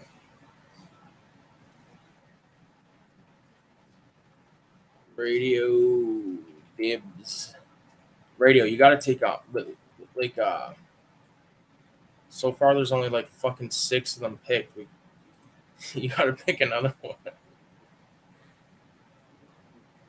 Here's what's still up for grabs: Anthropophagus, Axe, Bay of Blood, Beast and Heat, uh, Blood Feast, Blood Rites, Bloody Moon, The Burning, Cannibal Apocalypse, Cannibal Ferox, Cannibal Man, Devil Hunter, Don't Go in the Woods, Driller Killer, uh, Evil Speak, Expose, Faces of Death, Fight for Your Life, Force of Fear, Gestapo's Last Orgy, House on the Edge of the Park, Island of Death, Last House on the Left, Love Camp 7, Madhouse. I watched Madhouse recently. Mardi Gras Massacre, Nightmares in a Damaged Brain, Night of the Demons, Snuff, SS Experiment Camp, Tenebrae, The Werewolf, and the Yeti. There's still a lot to do. And as far as movies go, I've only got 2 videos recorded. So it's like a project. And like on top of that, the Zine. Doesn't Trash have Bloody Moon? I honestly do not fucking know. I'll put his name there though.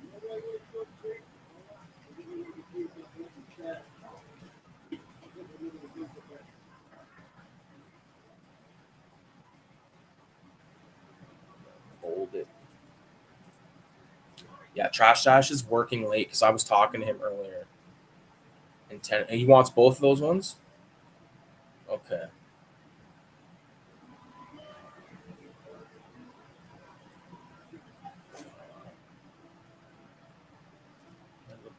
Adrian's in the house. What's going on, bro? Chicago horror, I believe. Yeah. I did check to see if it was the little maniac photo. Maybe Nightmare 2. I want to get my first 2 done. Doesn't have to be. Doesn't trash, bro. I'm telling you. Yeah. We'll just talk. We'll figure that out. I'm gonna send him. I'll just send him the list. Like I'll email him the list. or I can share it with them, right? This is shared with people. It's shared with 3 people right now. Cammy. Oh, Trash Dash is in here already. He's in here. I'll resend him the thing and be like, dude, you want it's good if you want to get involved. The zine is gonna be it's gonna be a masterpiece.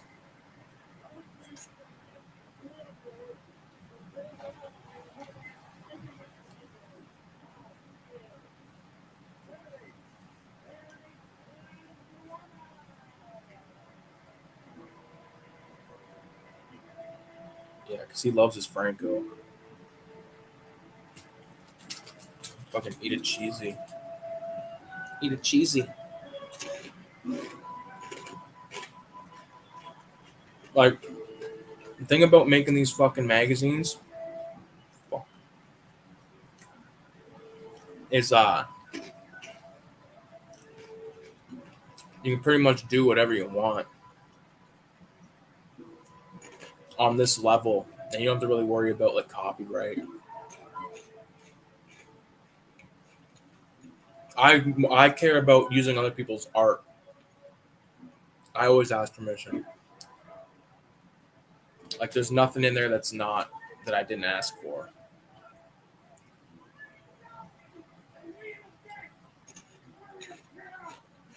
Except for the photo of fucking Giovanni Radici Lombardo. Because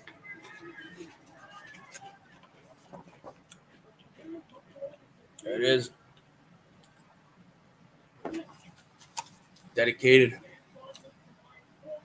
It's only right. It's only right. If you've ever had these cheesies, you're missing out.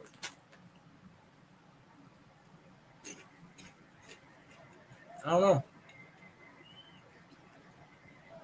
I've got a lot of shit I want to watch. Like, I gotta get the Fred Vogel films watched, man. Because I want to do the interview with him. But I want to watch all the shit first, so.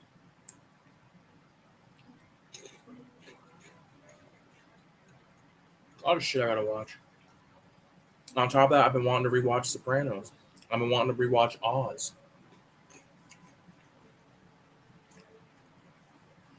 Thing with those shows are they're so fucking long. Which is good, but at the same time, it's like, dude.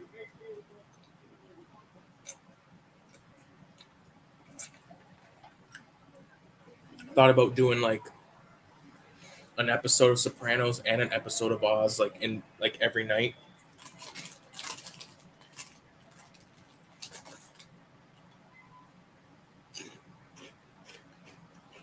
I love those shows.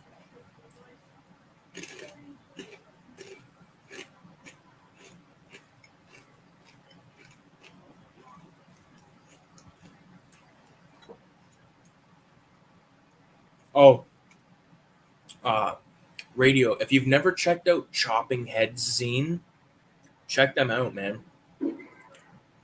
They're on Instagram. Message the guy if you want to get one or anything. But I think he's looking for contributors right now.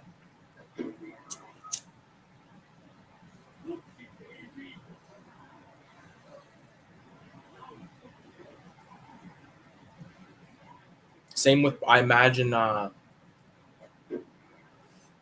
Brain Bleed is probably going to start putting together another one soon enough. I don't have any inside information about that. I just think he probably will. He's been putting them out pretty good. The new format's incredible.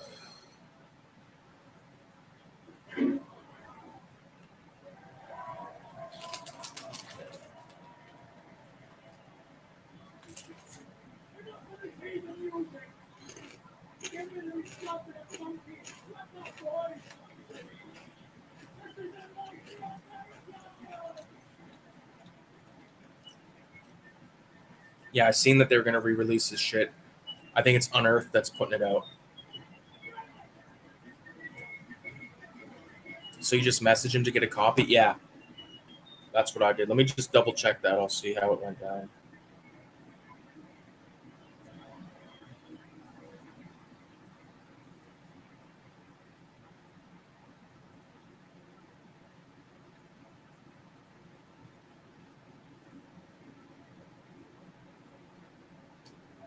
I don't know how the fuck. I don't know how I first got a hold of him because it must not have been through this. I must have emailed him or something like that. Yeah, just message him. And yeah, there it is, number 6 or number 7. Look at that. And he does the perfect binding as well.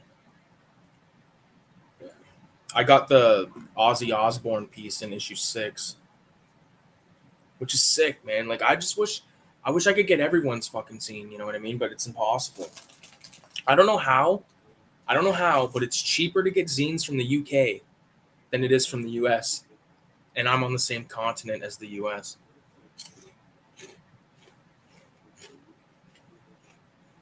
Yeah, just message him.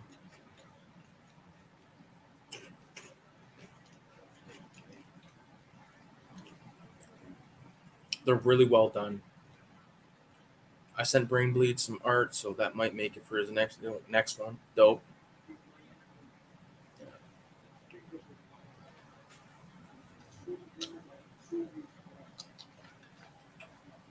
One thing I'd like to do for the next cinema is like do like I want to do like a review, like a film review kind of thing. But I don't know what movie. I want it to be like perfect mix of like a CINEMA187 kind of movie. Like for instance, here's a total spoiler, but when you open up uh, cinema number 3, it says, "Let it be known, sons and daughters, that Satan was an acid head." That's from I Drink Your Blood, which might be a movie that I could consider reviewing. But I also consider like Videodrome like a CINEMA187 kind of film, and same with Zombie, and same with fucking Everything on the Shelf. Everything I like bodies this fucking CINEMA187 shit. Here's a cool page. That's my fucking Alex, and that's Zachary Jackson Brown's Alex. He gave me more art than I could use, to be honest with you, but I shared pages with him.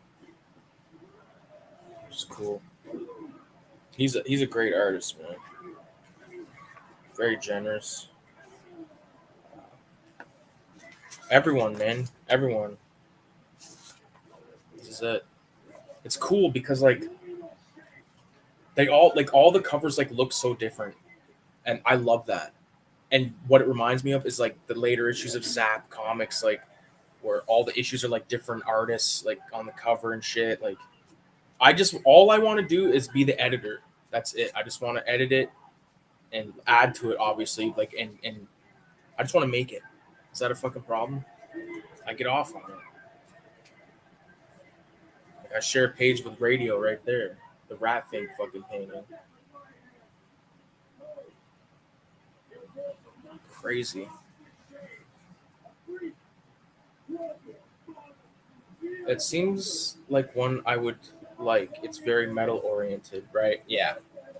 And as far as I know, it's probably mostly UK shit. Like when I read those magazines, like I'm not always reading all the articles. I'm just taking everything in, like the editing of it, like the layouts, all that stuff, and you know, the art especially, right? Because like CINEMA187 is an art zine, like first and foremost. There's more art than article, and that's gonna stay like that.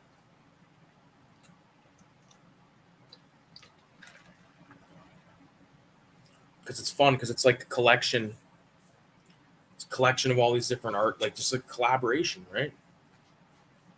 It's fucking cool. Everyone's here. Jaime Filer and fucking Trash Dash right there. both returning veterans of Cinema 187.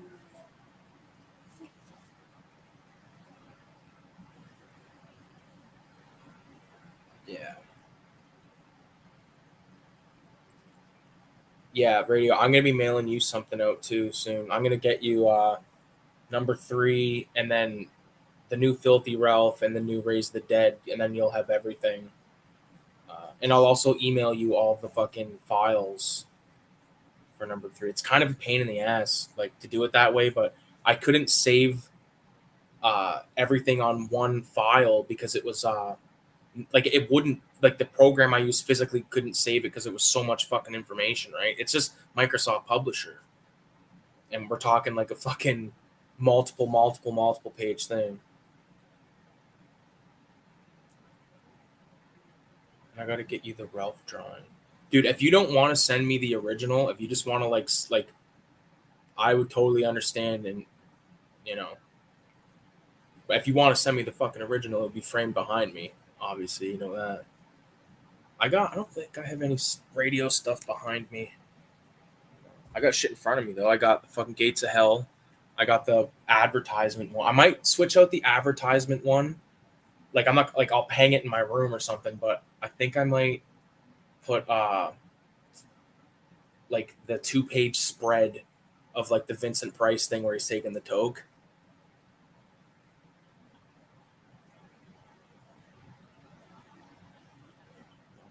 I really appreciate that, man. Yeah, I want to send you. I'm gonna like draw you an original drawing as well. Like, it's obviously fucking gonna be my standard size. Like when I draw, I'm drawing on 5.5 by 8.5. It's like my favorite dimension. That's what I do. Like, I do pretty much everything on that. Like, I haven't really drawn anything since the cottage. I did 2 drawings there, and I've just sort of been on a cool down period. You know, everything was sort of focused on 187 number 3, so now I can kind of get back to doing more Ralph. Like, I've done like 12 panels for Filthy Ralph number 3, and I got to continue that, and just work on some more Ralph strips, because like these Ralph strips, as I call them, the one pagers, like, they're super fun. I can do it in like, I can do one of them in like 2 hours.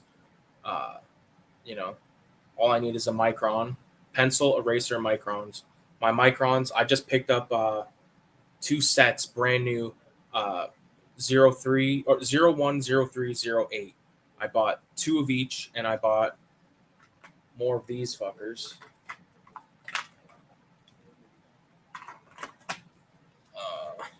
This is Prismacolor, that color.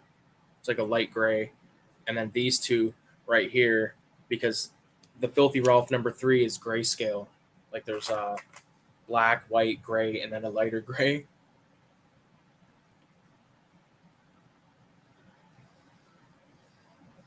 Doing the hands and the grinder was hard as fuck, I imagine.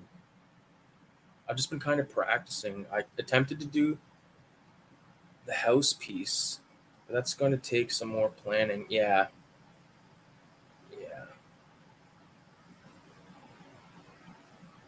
I've been thinking about doing like a gimmick where uh where I because I want to get Filthy Ralph in there somewhere, but like maybe even doing like a horror host, like, intermissions throughout of like Filthy Ralph with like saying something about like the next movie or the movie that they just talked about, whatever it is. And you know, I feel like that would be sick. Learning watercolor and color theory more. Yeah, color theory is a motherfucker. It's like very important, obviously, to know. Like, even during the graffiti days, like, you know how many times I would pull out the color wheel and be like, okay, it's important. Like, some motherfuckers don't ever use that. Like, whatever. But, like, if you don't ever know what color you need to match it with, just get the color wheel out and you fucking wham bam. watercolor is a very fickle beast too, man. I've done a few. I actually just recently gave 2 watercolor paintings to my one buddy. I still got 2 hung up here. I think I've only done a few watercolors, to be honest with you. It's been a while. I gotta try a few more. Problem that I found with watercolors is like you gotta really use like a fine pencil. Because I always see the pencil underneath. But I haven't done a watercolor in probably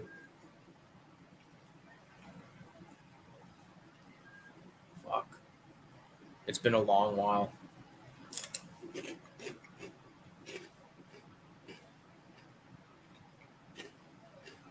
Yeah.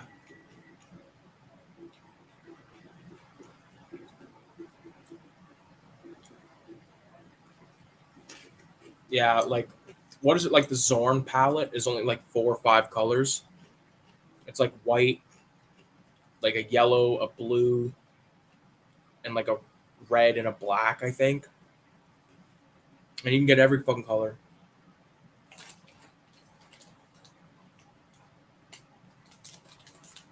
Hey boys, watercolor is incredibly difficult. It is.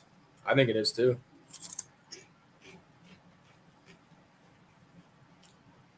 It's hard for me to get the effect that I want.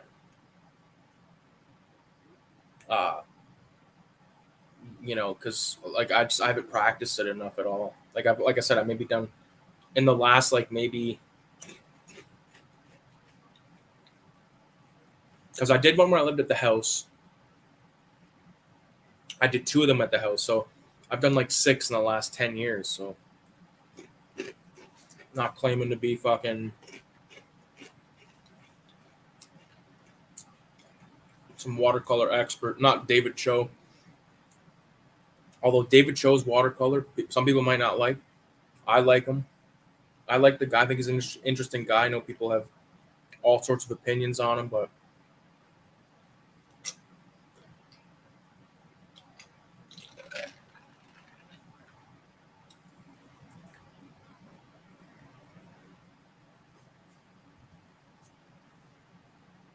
mine is still a little goachy, but it's fun just to have to commit to your strokes and build in layers. Yeah. Well, that's you inspired me to do like the pen drawings and stuff, like just straight to pen, straight to ink, whatever the fuck you want to call it. I've done a lot of shit like that.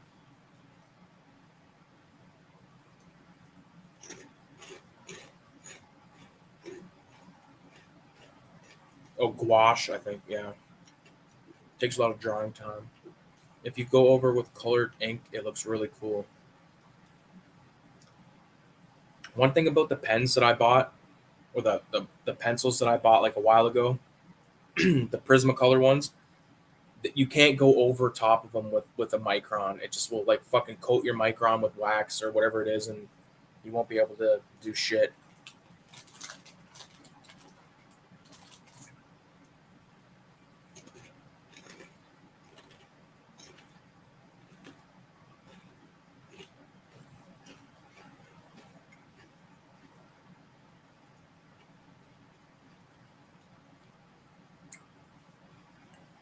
David is rad. He has a good attitude about life. Gouache is what's up. Yeah, David is like I've been watching him for years. Like when Thumbs Up first came out, I remember my buddy was talking about it because we were doing graffiti at the time. He's like, "There's this graffiti guy, and he does this show where he's traveling across fucking the states." We watched it, and I was like, "This is amazing," and I fell in love with the guy. End up watching Dirty Hands. End up watching like everything about him. I don't own any David Cho art in any kind of like published format. It's just too expensive, but I think he's a really great artist.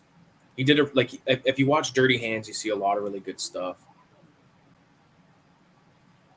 His stuff now is he does a lot of watercolor stuff. He does a lot of like airbrushy shit, like you know the stuff that I like is like this when he like wheat pasting stuff. He was doing like these incredible fucking drawings, getting them blown up, and yeah, wheat pasting is like a really good way of getting a character up on a wall quick, I guess. I've never done it, but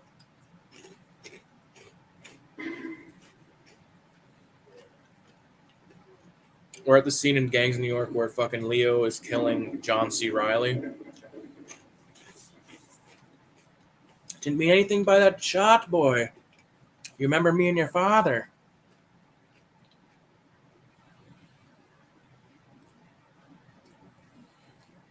Yeah, a lot of times I didn't have pencil, just cheap ballpoint, so I just worked with that. Still just trying to get it cleaner. Just trying to get cleaner at sketching. I'll have a look into him more.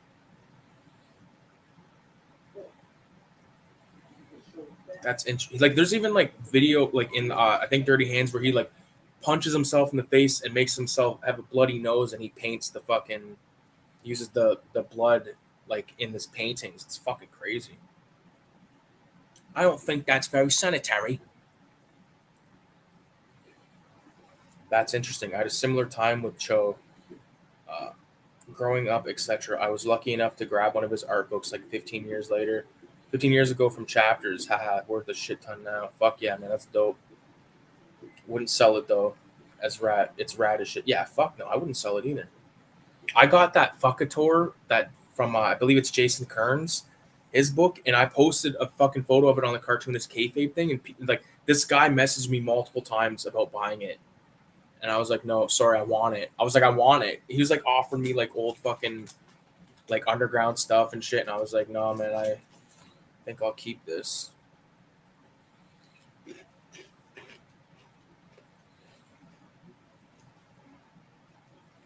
Yeah. I think that guys like David Cho, they come around like once in a blue moon. Because he's just like people like obviously he's like probably I don't know what he's done and what he hasn't done or anything like that. I know he's an interesting guy. I like his art. I like his drawings. And that's the end of it.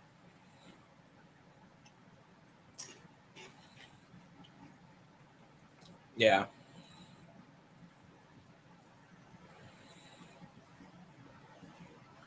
Fuck a tour off. This is mine.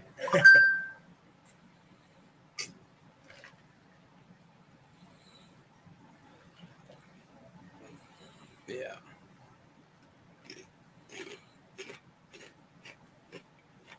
What can you do? Thing about comics, because tomorrow I plan on starting a comic book, like reading one. Like I'm gonna read like at least like not a whole trade, but or maybe I might. Depends on how I feel, but I want to at least crack open a trade tomorrow and read some comic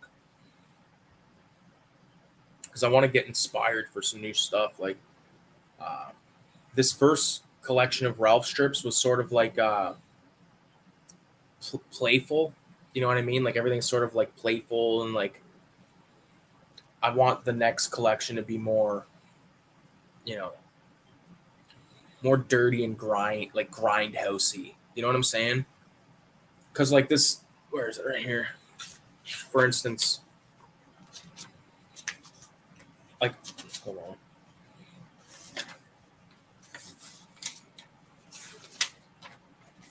Kind of see how this is like cutesy in a way, like the little fucking kid and shit. Like I want to like steer away from that, and then have Filthy Ralph interacting with things like this. You know what I mean? Like with way more detail and like putting way more detail on Ralph as well. Like this is probably one of my favorite things that I've drawn in a while. Take a look at it. Radio, you'll be getting a copy of this in your fucking package, so you'll be able to look at that. And it's in cinema number 3. Because I was like, I gotta get that in there, you know? Fuck it. There's this incredible French comic artist whose books I want to track down. All I have is like a sketchbook my mom got me like 15 years ago.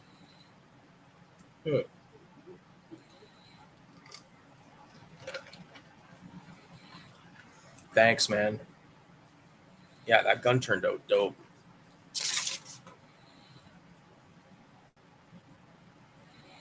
Really nice. Yeah. It's crazy. Like we've all grown as like, cartoonists, artists, whatever you want to call it.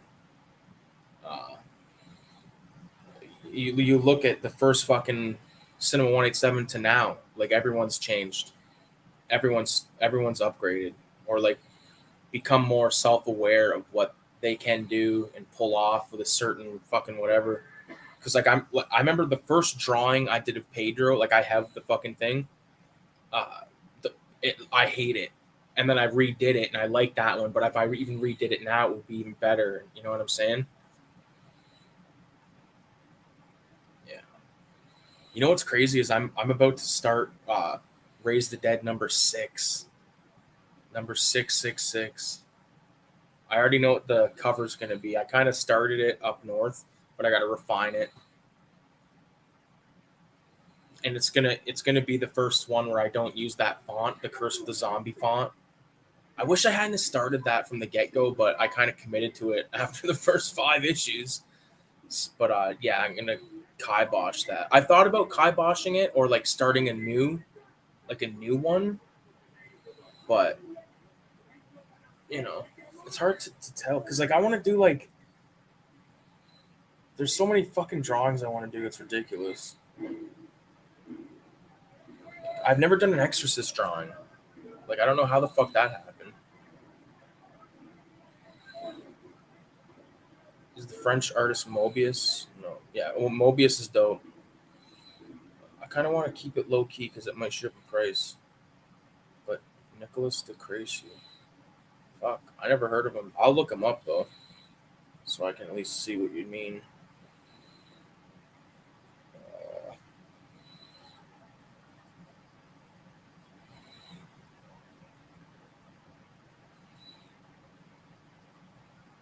Let me see. Oh fuck yeah, he does really cool looking stuff. That's pretty dope. I don't know if you might not be able to see this that good, but I can dig that.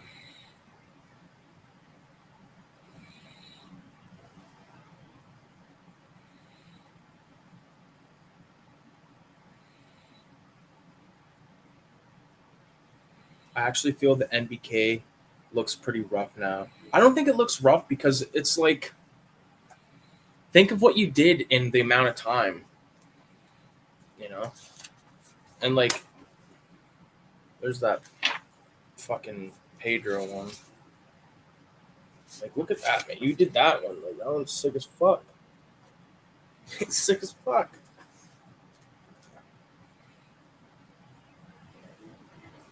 The thing about that, like the thing about this NBK one, is I just think that you refine more now.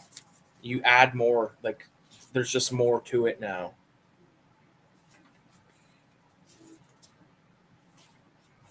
Fuck, it's so cool though.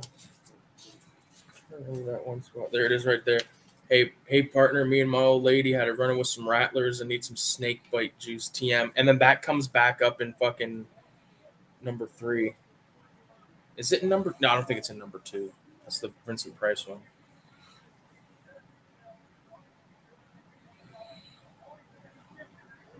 Don't worry, all my money goes towards Japanese books, but I have to look into him, not person. Japanese books, art books off Mandrake.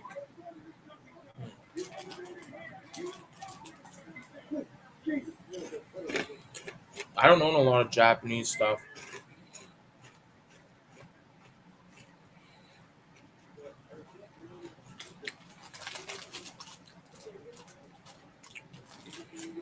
I got most of my collection is American comics.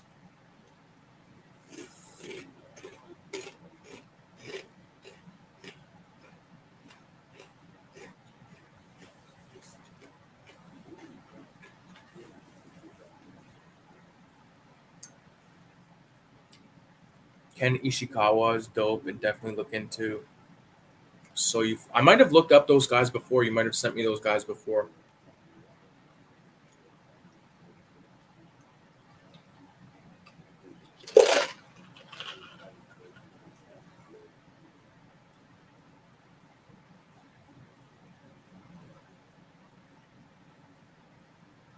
Last time I was here, you mentioned having demo. That's on my list. Rad book demo. Mandrake kills you on shipping. I imagine probably shipping to Canada is great. Domo. Yes, I got Domo.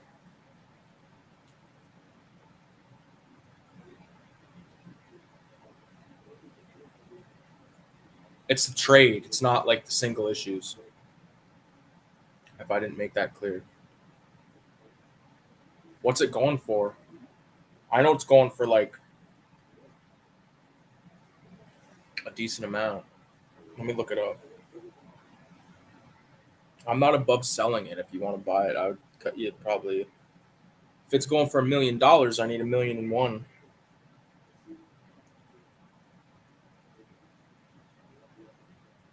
It's like going for a lot of money.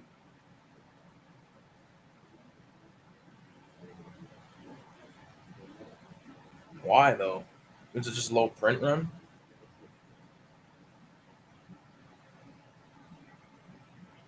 I have to at least read it first, though. I'll say that because I've read a little bit. Like I've read the first three. Uh no, probably. Okay, so it's been a long time since I cracked Akira open for the first time. It's been like probably close to 5 years, I would say. But I really love Katsuhiro Otomo. If I like read that book and it was fucking like bonkersly good, I'd obviously have to keep it. But if I read it and I was like, meh, it's going for like $500, I'd be like, meh.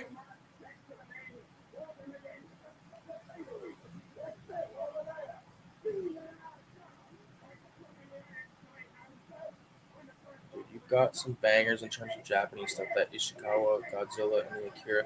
That's it. That's the only Japanese shit that I might own a few. I think I have a Dragon Ball Z one, and maybe I have a Japanese Jeepers Creepers 2 like program that you would get when you went to like the premiere kind of thing.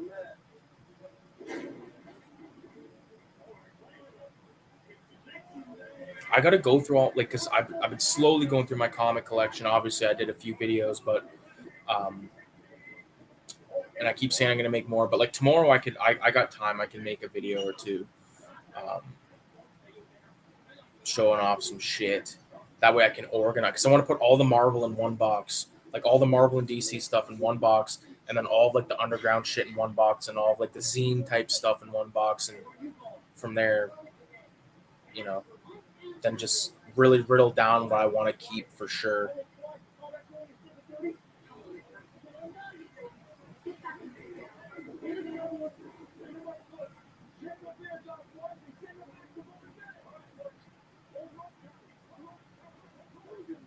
That's cool. I never see that stuff here. See, like like where I live, there's this comic book shop called Heroes, and it's 2 floors, and like it's noted as like a real. It's won like awards and shit for like being such a good shop. They got a really good selection. Like that's where I got Fukator. I paid or Fukator, whatever the fuck you want to call it. I paid $40 Canadian for, it, and it goes for hundreds, man. Like,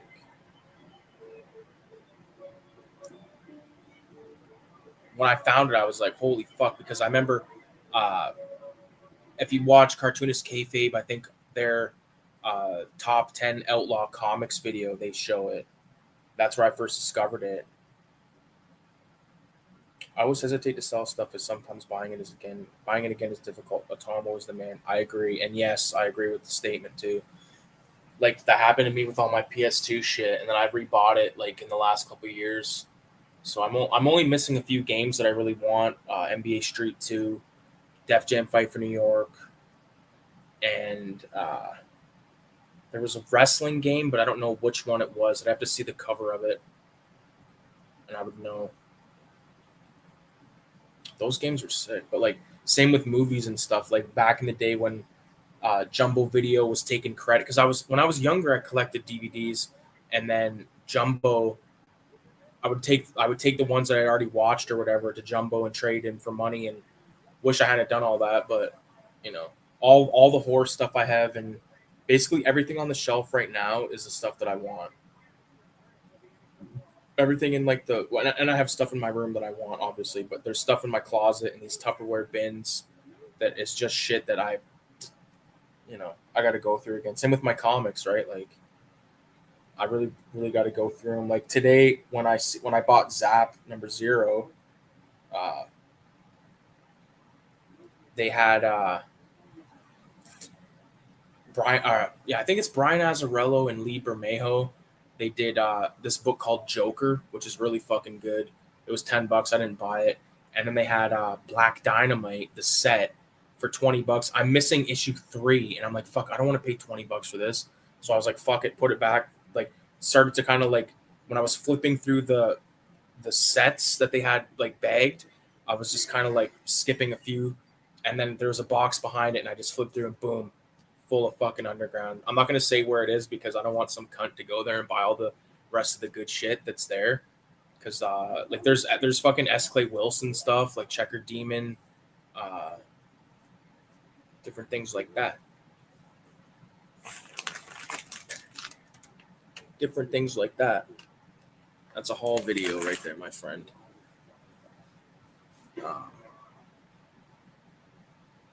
Can't wait for that.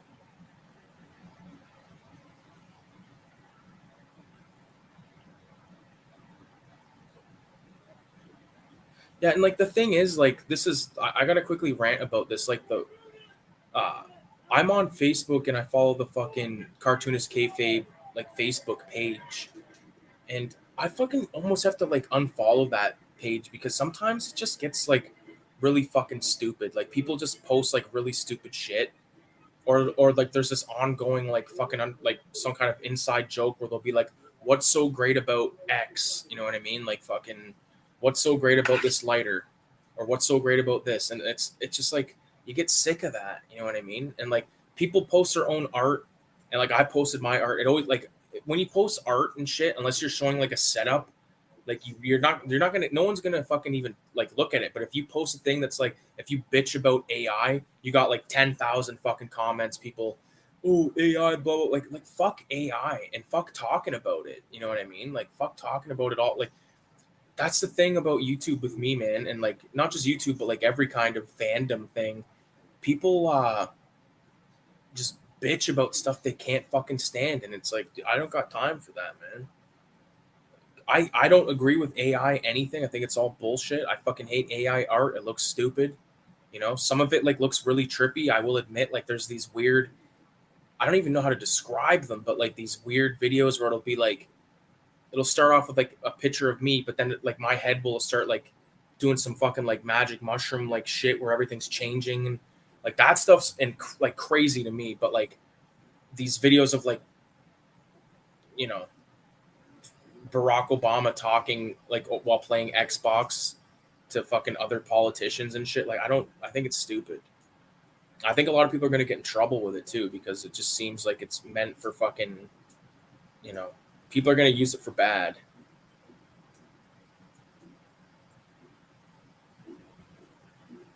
Yeah, Virtual Ogre, do you have any Japanese recommendations? Radio loves his Japanese stuff, like his little fucking I don't even know, like what are those called again? Dojinshi or something like that? Fucking sick.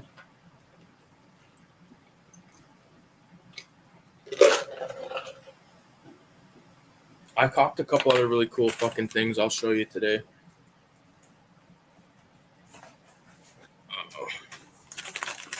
I'm not gonna go through this whole fucking bag, but I'll show you some of the shit. These are all little fuckers.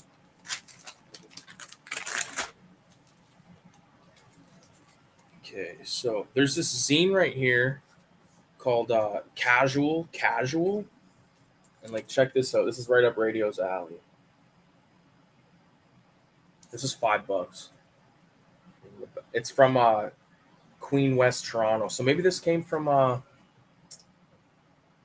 I think there was a store in Toronto called Queen West Video.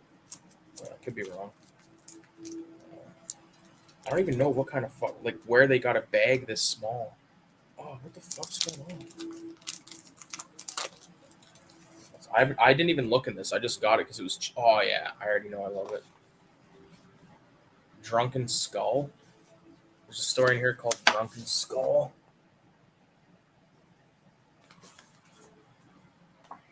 Let's see here. So it's local to Toronto. So what year is it? I don't know.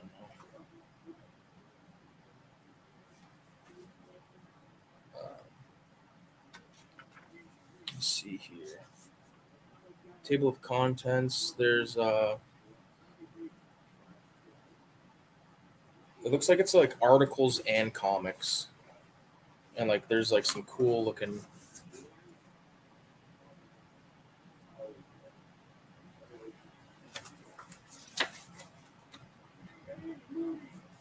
all kinds of different types of art.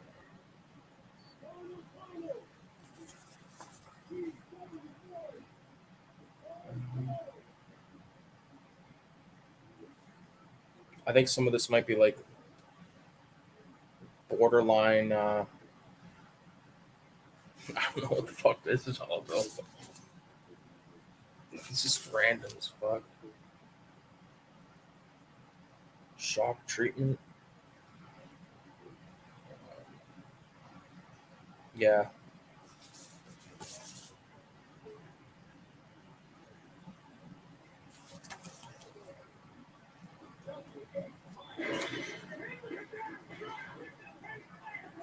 This is radical, man. I love this. Like, I love when I find something sick like this. Like, and $5, like, come on. It's fucking sweet. So that is issue 17. And then look at this fucking cover, man. This is issue 18 of Casual. And like this weird little custom bag that they've made. Which pisses me off.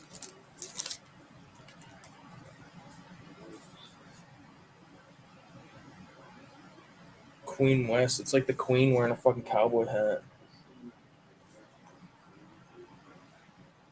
So this is edited by Peter Dako. It's from 1986.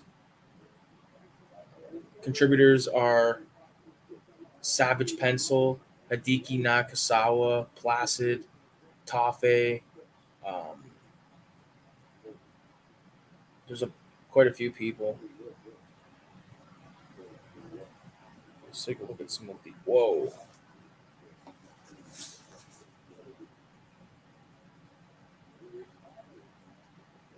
It's pretty fucking wild. This is so fucking cool.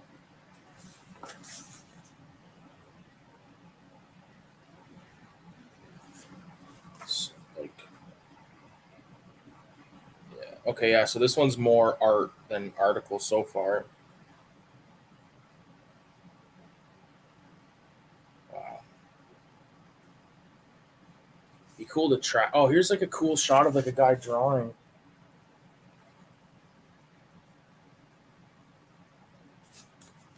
So sweet. There's like some French stuff in here too. Oh, that's really badass. That's fucking crazy.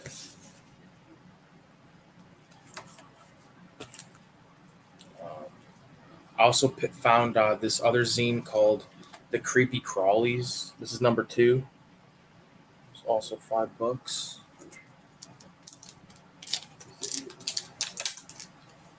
This looks like very like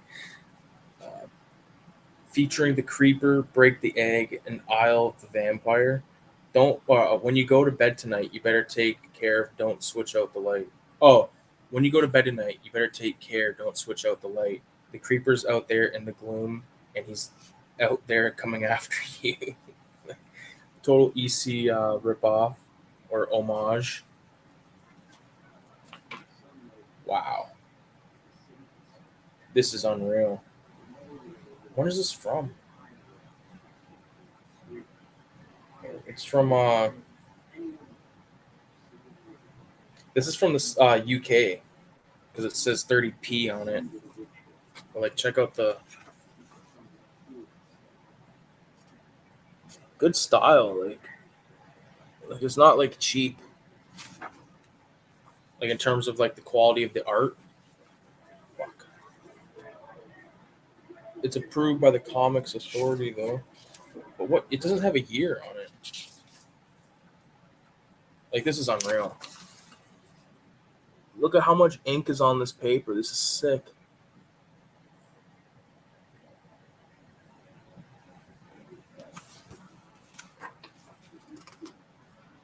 Like, I did, like, as soon as I seen these, I was like, dude, what the fuck? They even had some of those giant robot magazines, like with the Japanese art and shit. Like, I might have to. Wow.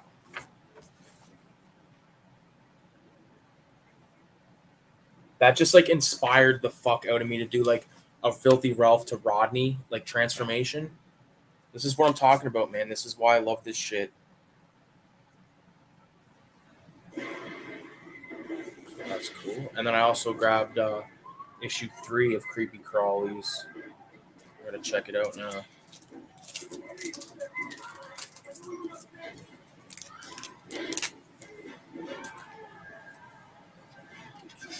This is like a Christmas special or some shit.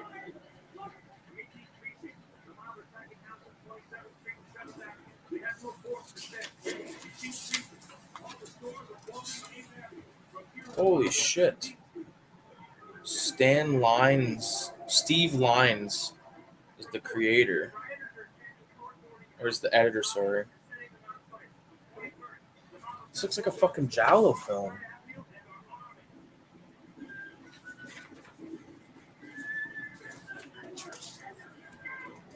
Look at this. This is crazy. It's like fucking Bernie Wrightson-esque shit, man.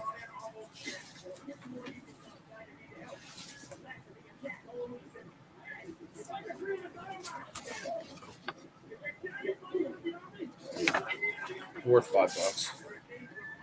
Holy shit. Both these pages are unreal.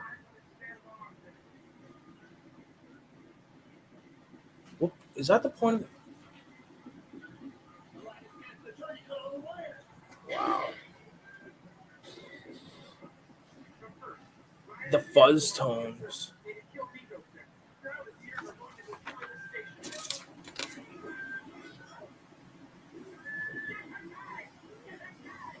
That's that. Fuck, I'd love to be able to track down some more of these. I'll have to look them up.